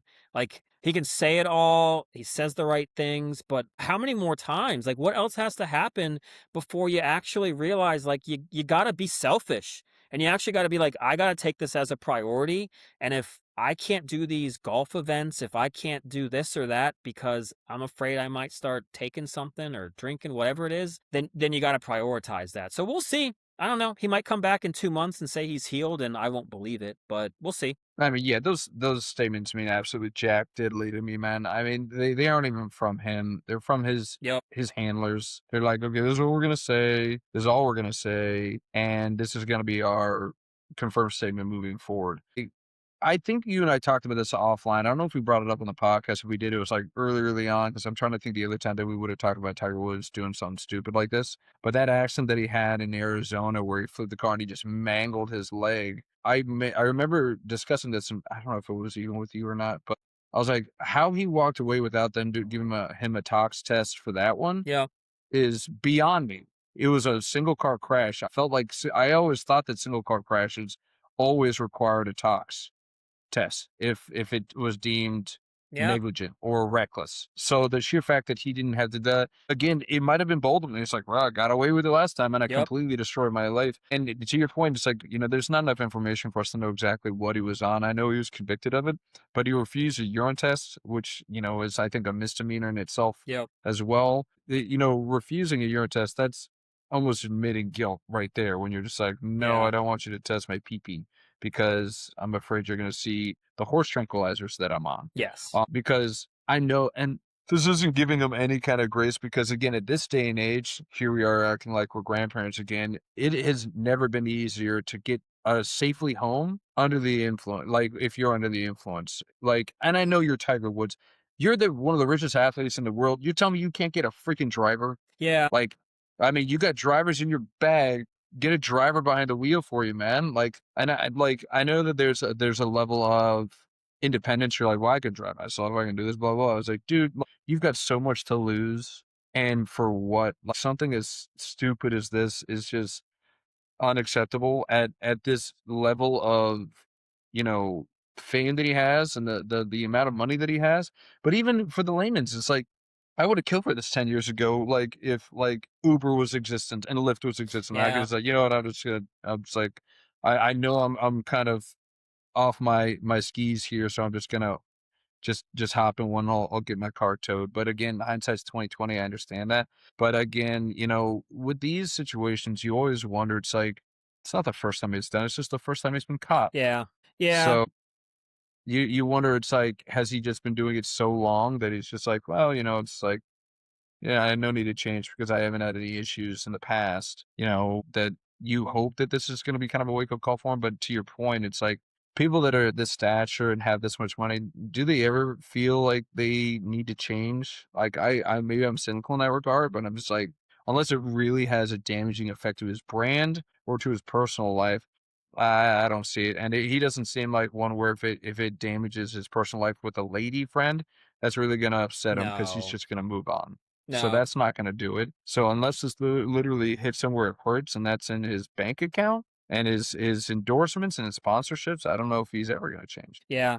I don't know. Yeah, it is one of those where, you wish that it's so much harder though to not want to. I mean, everyone struggles with it when they're have the addiction of not wanting, of driving where they're going to go or putting themselves in harm's way, and that's just kind of part of what this disease is kind of do to you. Like, it sucks. Like, it sounds so easy to just, well, you could just call somebody, or if you're struggling, call somebody. Like, I do feel for him in that, because that's like the last thing you want to do is like admit that, of course I'm going to have someone pick me up because I'm too messed up. Like, it just hits like an and it's just the way that it sucks, but it's also just, why won't you want to be chauffeured around anyways though? I don't also understand some of that, but I don't know what would be his sore spot to hit the rock bottom. I don't know how much. I mean, he's got $1 billion. I don't know if, he's still got that. So even if he were to lose everything, he still has all that. I don't know what triggers any of that, because the family doesn't seem to be what's so important to him. So yeah, I don't know. It's just, I'm wondering, I'm like, are people even going to remember that he was a dominant golfer? Or is it just going to Yeah, be I mean, accident he was after accident? I mean, like, to your point, and, like, we can go through that, and we'll do it really quickly, but and this is the other thing where it's like, I don't know if this is gonna change because and it's scary and it sucks, but a person like this, I worry that they're not going to make an impactful change unless somebody seriously gets hurt. Maybe Yes. that's not then. Yes. Like, Like, if you were to, like, kill somebody yes. or maim somebody on these things, then maybe, but, I mean, 2009, he was pulling out of his driveway, and he hit a fire hydrant and then a tree. They said it was his own fault, got cited for careless driving.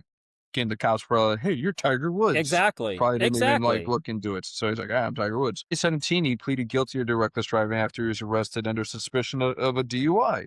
They discovered him stopped on the side of the road with his car running in 2017. This was 10 years ago. Said he had you remember this? He said he had I think he said he had like an unexpected reaction to Yeah. meds, Yeah. like medications for his back or whatever. All that reaction to his like alcohol or some crap like that. Yeah. Yeah. He went to DUI school for that. 50 years of community service. And then of course the one that was really just messed up is that 2021. That's the one where it wasn't Arizona, it was Los Angeles.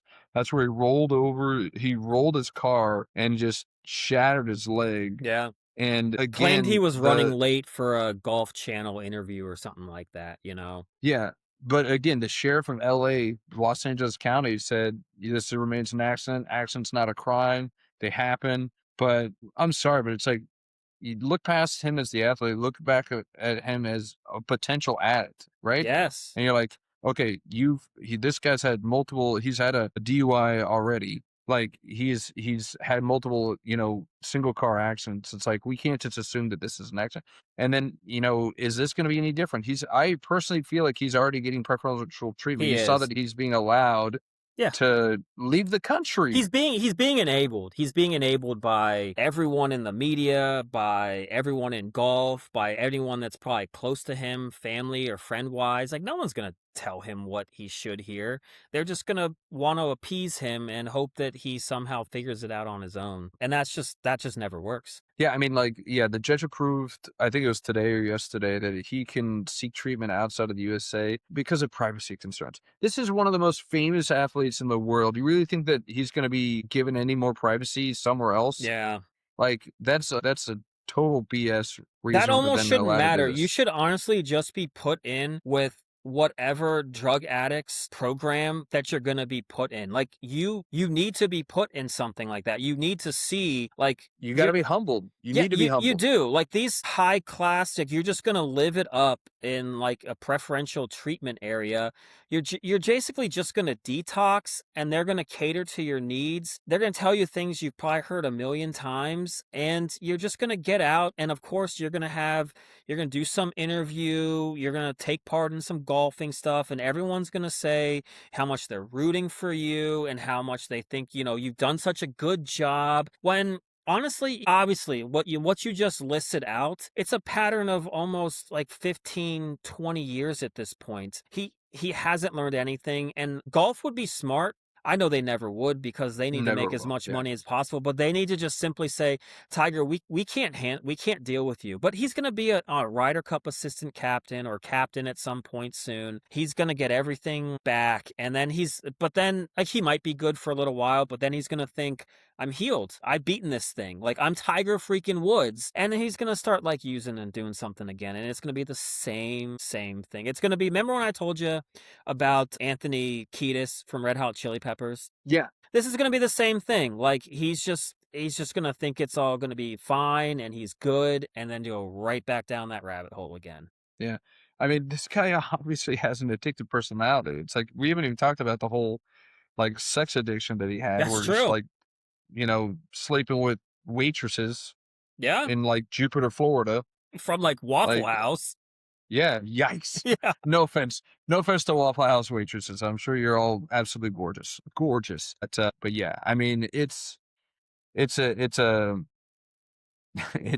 a wild story that like you said, he's such a polarizing athlete where Yeah. people are still rooting for his comeback, and I'm like, what comeback? I I know he almost got wonder what if he was even seriously trying to make a comeback then. If he's been using and doing all this stuff. Like, I don't know. Did he actually ever take it super serious? Because he's kind of, this is almost one of those, this is actually, now that I think about it, this is one of those signs that he's probably been using for so long, because he has seemingly delayed coming back and playing in tournaments or appearing to play, because he continually says like the rehab isn't going that well. But I'm starting to think that he just maybe really wasn't actually superly trying to rehab, because he's got this addiction and it's hindered him from actually getting some of that comeback and training done. So like that, I'm putting that together now, where I don't think he ever actually was taking it serious because of the problem. Like Tiger Woods, like you said, an addictive personality.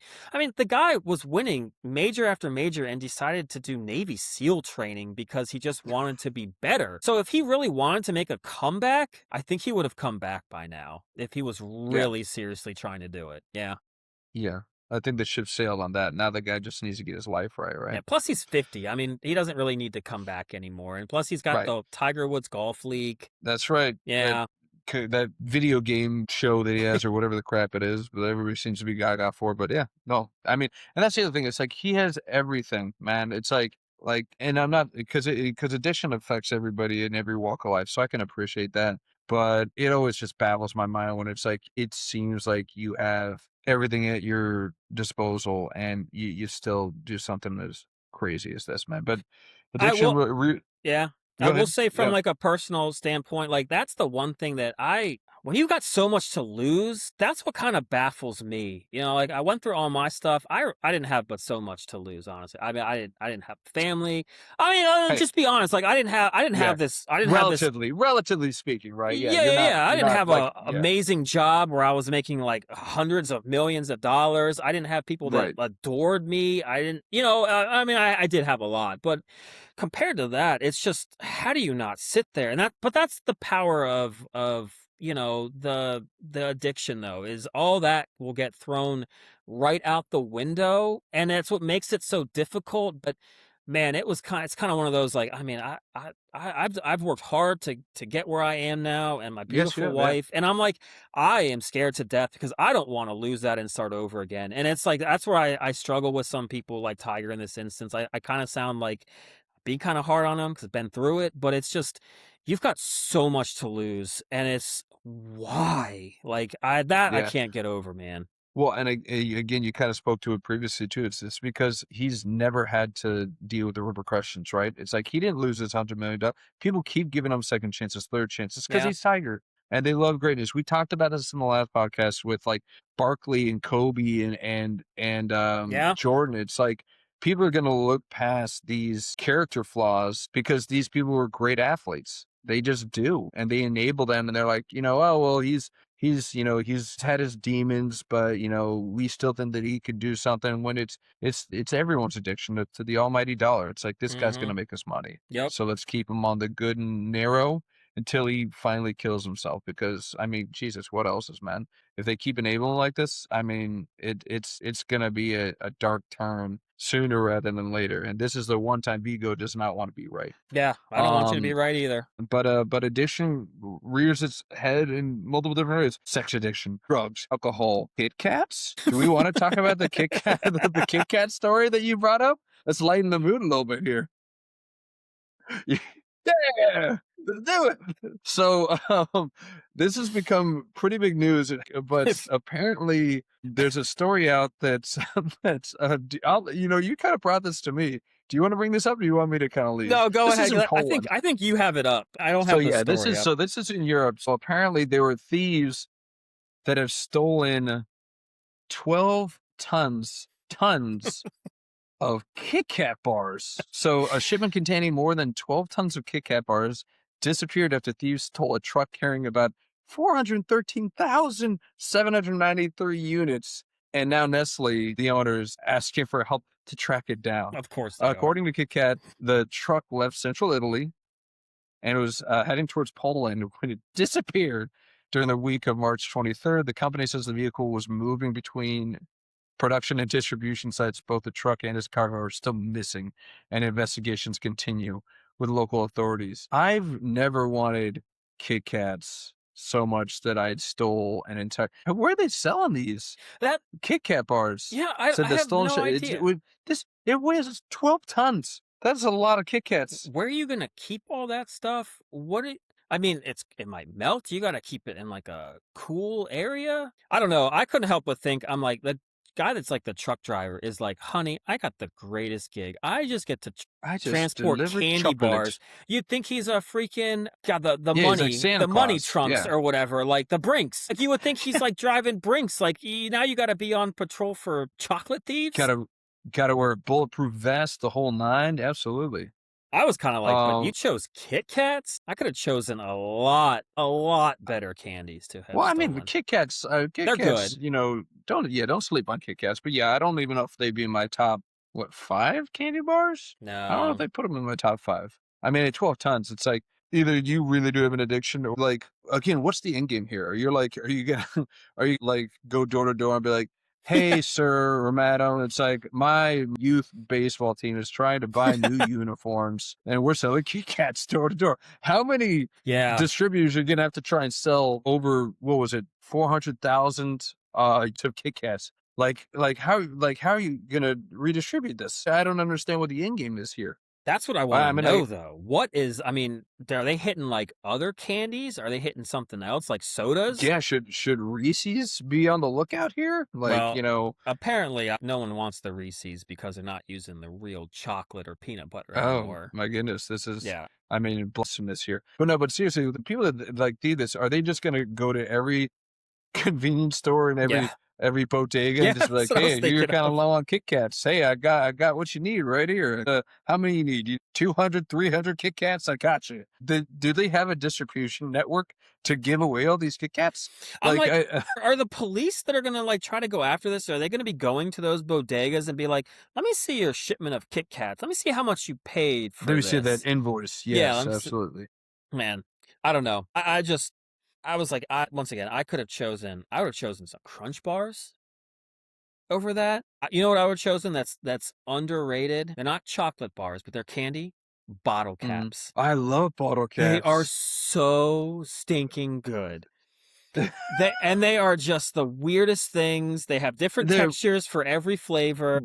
Differently, but they're addicting. You can crush a box of those and be like, oh man. Every single time they finally have them up at like one of the Publix we go to, and it's on it's on like the very first register you pass after you come through you know dairy. Exactly the register to go to. You're like, this is the bottle cap register. Well, to be honest, the little place that's like in Woodlake, the gas station, they have like every single boxed candy in there except for effing bottle caps. So I'm like, do they not even make them anymore? Like, what's going on? They had everything. So then when Publix literally had them in there, I was like, oh, they're the only place that has them. I can't, it's once a month or no, once every 2 months because we go like every other week shopping. I have to get a box. I can't not. Well, I'm gonna ruin this for you, my friend, because Five Below has bottle caps, and there's one right by you. So if you go to That Five is Below, true.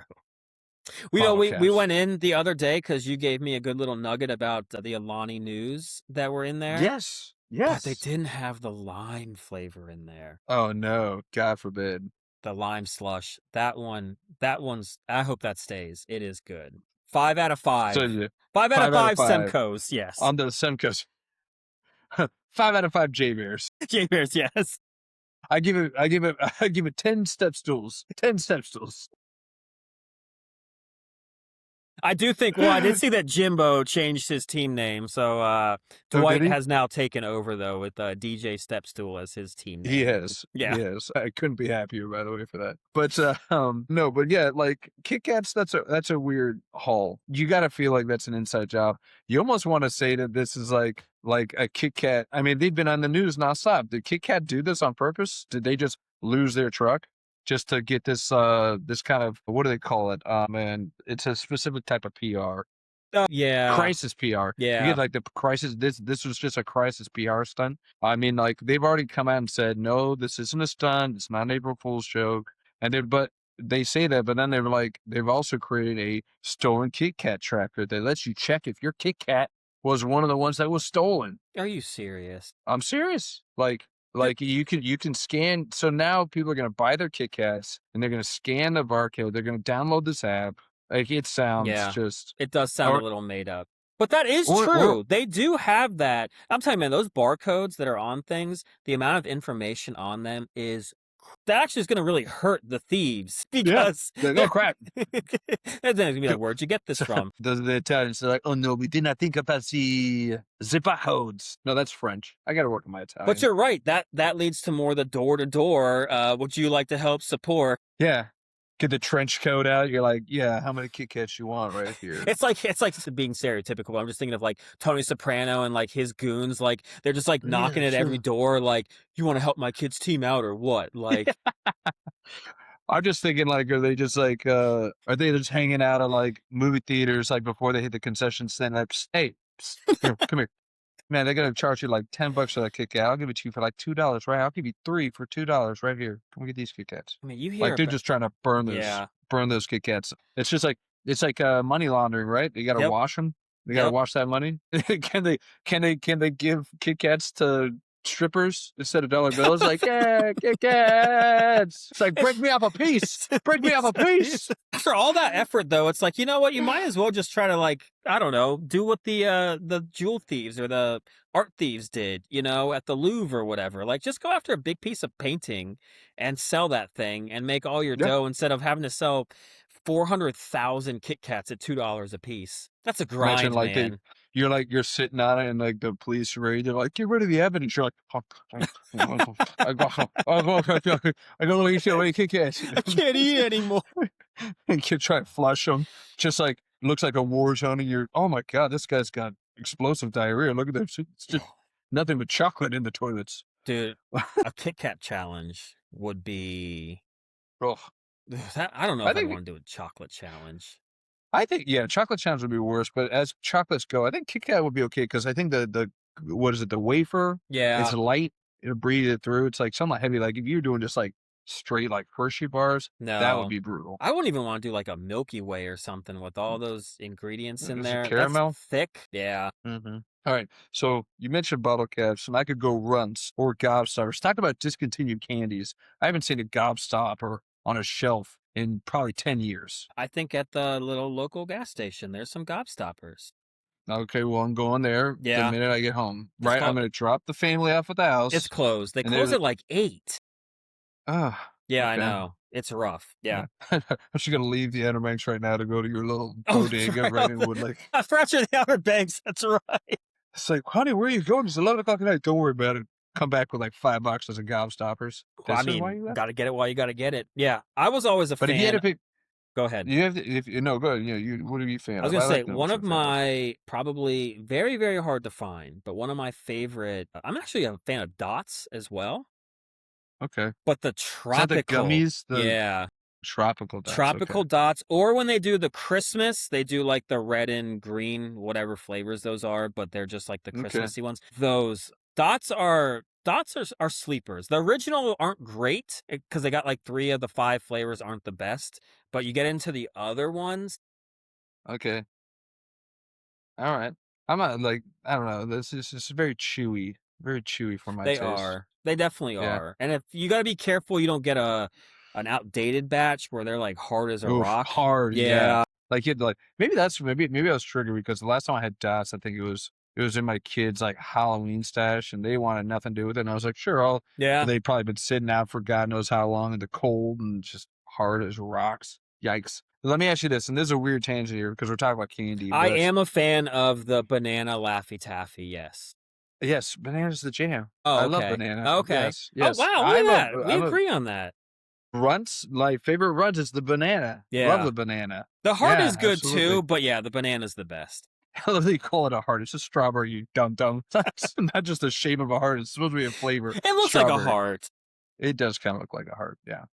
But in that same family, the Mike and Ike's hot tamales, good and plenty. Give me your rankings of those 3. Mike and Ike's and good and plenty and hot tamales are so far below. I can't stand hot or what was the other one? It was good and plenty. Good and plenty and like Necco wafers are my bottom feeders by far. I could not get on board with good and plenties, man. I don't know what it is. That's like black licorice to me. Ugh. That is Jimbo's go-to. What? He is obsessed with good and plenties. I'm glad I criticized your baseball team. Good and plenty. I was like, what's your favorite candy? He's like, good and plenty. I was like, good and plenty. That's all it. The candy? Okay. Wow. Good and plenty. Like some good and you like some plenty. Wow. They're all for you, buddy. You can have them. You can have them all. Yeah. Are they? Do they even still make those anymore? Yeah. Because I got them for him as a thank you. Like I paid him. He let me borrow his car when I was in Hawaii, and I paid him in good and plenties. Sounds fair, I guess. That's it was a great deal. It was a great deal. Yeah, people you couldn't at the bodega were like, "Yes, please take these. These are they're going to be expired in a week. Like, just take them." They have a shelf life of 10 years, and yet they're still going to be expired somehow. I know. Let's so Kit Kat's not a one. I want to hear your number 1, maybe number 2, top 2 chocolate candy bars. What are you going with? I'm a huge Crunch Bar fan. Crunch Bar, okay. Yes, and I'm not gonna like what's that or give this as well, but I like Crackle. I mean, that's like a poor man's Crunch Bar. They're very similar. It's a poor man's Crunch Bar. Okay, yeah. You just like that little Rice Krispie thingies? Is that what they have? I do. A lot of it is a little bit like that texture. Mm-hmm. But yeah, it's not too chocolatey. But yeah, I like the little crunch, literally the crunch on the crunch. And then Reese's. Reese's, any of them, that's the cups, the even pieces. the new one, with the wrong chocolate and peanut butter. If or whatever. we're gonna talk about like today, then no. But in general, yeah, Reese's. And then after that. Butterfinger. I like the peanut butter. Yeah. I can't do Butterfinger, man. That junk just sticks in my teeth. It drives me nuts. Yeah. Yeah. What do you got? I'll go 3-1. I'm a Snickers guy. I like Snickers, man. I like Snickers too, yeah. Good, not the fun size. I need the full bar. And I bite into that Snickers. And so I like the Snickers. Number 2. Guys, you got me talking about Crunch Bar. That sounds great. I know. No, I won't do it. I'll do Reese's. Reese's is a go-to. You got to go with Reese's, right? And like you said, the pieces, peanut butter cups, when they do the shapes like the eggs for Easter. That's right. Or whatever. Yep. Yeah. But number 1 is, I'm going to pull a George Costanza. It's the Twix. It's the only chocolate bar with a cookie crunch. All right? I love Twix. How can you not love Twix? It's like the best. They are good. I don't know. Yeah, they're like a middle of the road. I know they're better than like middle of the road. You know what the worst one is? I will never eat one ever again. Charleston Chew. I saw something one day. I got it by accident because I saw I got it by accident. I saw it said like strawberry on it or something. So I was like, oh, well, this seems new, like a new fruity type candy bar. And then it's like chocolate with. I was like, no, not doing it. No, chocolate. Did not. That's 1 J Bear, 0.5 J Bear. That's. All right. Well, now I know I will be shooting Charleston. So Charleston Chew and Tootsie Rolls are probably right there with you, huh? Can't stand Tootsie Rolls. Can't stand Tootsie Rolls. Can't stand candy corn. Can't do it. Can't do it. No candy. I'm with you on that candy corn, man. Yeah, Man, I never I don't understand. Now when they do like the exotic flavors that are different, but they look like the candy corn, I'll eat those. But a regular candy corn, I can't do it. I didn't even know they made exotic. It was all news to me. You and Seabear with this like March Madness, like crazy brackets with different Lay's potato chips or whatever the crap he was doing. That's so fun to The do. caches. I had one of my best ideas. I don't know if Seabear was still at Trader Joe's. He might have left, but I had such a good idea, and I thought it was going to go like national, but National. it was a pretty good idea, I thought. But, obviously Trader Joe's has a lot of cookies and candies, and I like Mhm. March Madness. So I was like, we need Yes. to have a Sweet 16 little like bracket challenge. Man, my Gotcha. boss's faces lit up like that's the coolest thing we've ever. And we did do it at the store. It was kind of hard, but we had like that had the artist actually like make something that had like Oh, all the cool. 16, and they like showed them as they went through, and you like the customers got to like write down like at the sample station in Trader Joe's like which one they wanted to win, so the customers got to Yeah. vote. But yeah, that had some legs. I was like, that could have been something made national. That could have been something. Yeah. Could And have been I something. and I haven't come up with anything better than that since then. It's been You 20 peaked. years. I You peaked, peaked. man. I peaked. You're like, I should have gone out on that. Yeah, George Costanza. I know. Say, all You right, all I'm you done. See you Yep, later. you all been a great audience. It's all right. Well, I think that is a good audience, man. We're under the 30-minute mark. Yeah. First video conference. I think this was a rousing success. I think so. I'll be honest. I think it took me a minute to kind of get into seeing you on camera. There is a little bit of when you're right next to me, feel like we get into the flow a little bit more. But this is just something new. We're used to like sitting down, talking beforehand. It's just a little bit more personal, This is we're at a distance. Yeah. It took me a second to kind of get into the groove a little bit, Hey, I'm still here, buddy. I'm right here. All right. I know you are. But yeah, I thought this was fun. This was great. I think we're going to kind of start doing this from now on because it's going to help Yeah. us on getting onto like the social media a little bit. Yeah. So we're kicking it up a We're notch getting it to the masses finally. finally after 6 months. I mean, the DW of Venmos can only get us so far on this thing. So I know we need to start making. I just bought a new computer. I got to pay for it I know. somehow. It's a write. You can do a write off on that, right? It's for business. Yeah, It's for business. we are official. I can show all the statements and all the There you episodes. go. So yeah, There you go. that'd be. There you go. Wait, you think I could really do that? Yes. I'll Really? talk to you offline. We'll talk. Yes. Hold on. I'm gonna be your tax My tax auditor. guy? Thanks, I'll be man. your tax guy. Yeah. Hey, jack of all trades. I don't know if master of none. I don't know if I trust you. Dude, I've only been audited like 5 times. You got nothing to worry about. Don't even worry about it, man. You got Good it. April Fool's joke you're playing on me right now. I was like, you go to jail. I almost thought we could have done an April Fool's bit, but I don't know. This was enough. Yeah, I forgot it was April 1st. Shout out to my pup. Oh, it's his 12th birthday today. Yeah, man. He did. He likes the ocean. Yeah, it reminds him of home. Reminds him of Hawaii. Good. He deserves to have a little of that, like, remembrance. So good for him. Good for you guys. Yes. Hope you guys... When do you come back? Oh, man, I come back on Saturday, and then I'm on the road on Monday. Oh. I'm going to be out in Tampa for work. So we'll be doing this again, except I'll probably be doing it from a hotel room. So we'll have to figure out... Don't worry, I'll bring this with me. Bing. I know, I do have my... Terrible towel. No, it's it is quite terrible.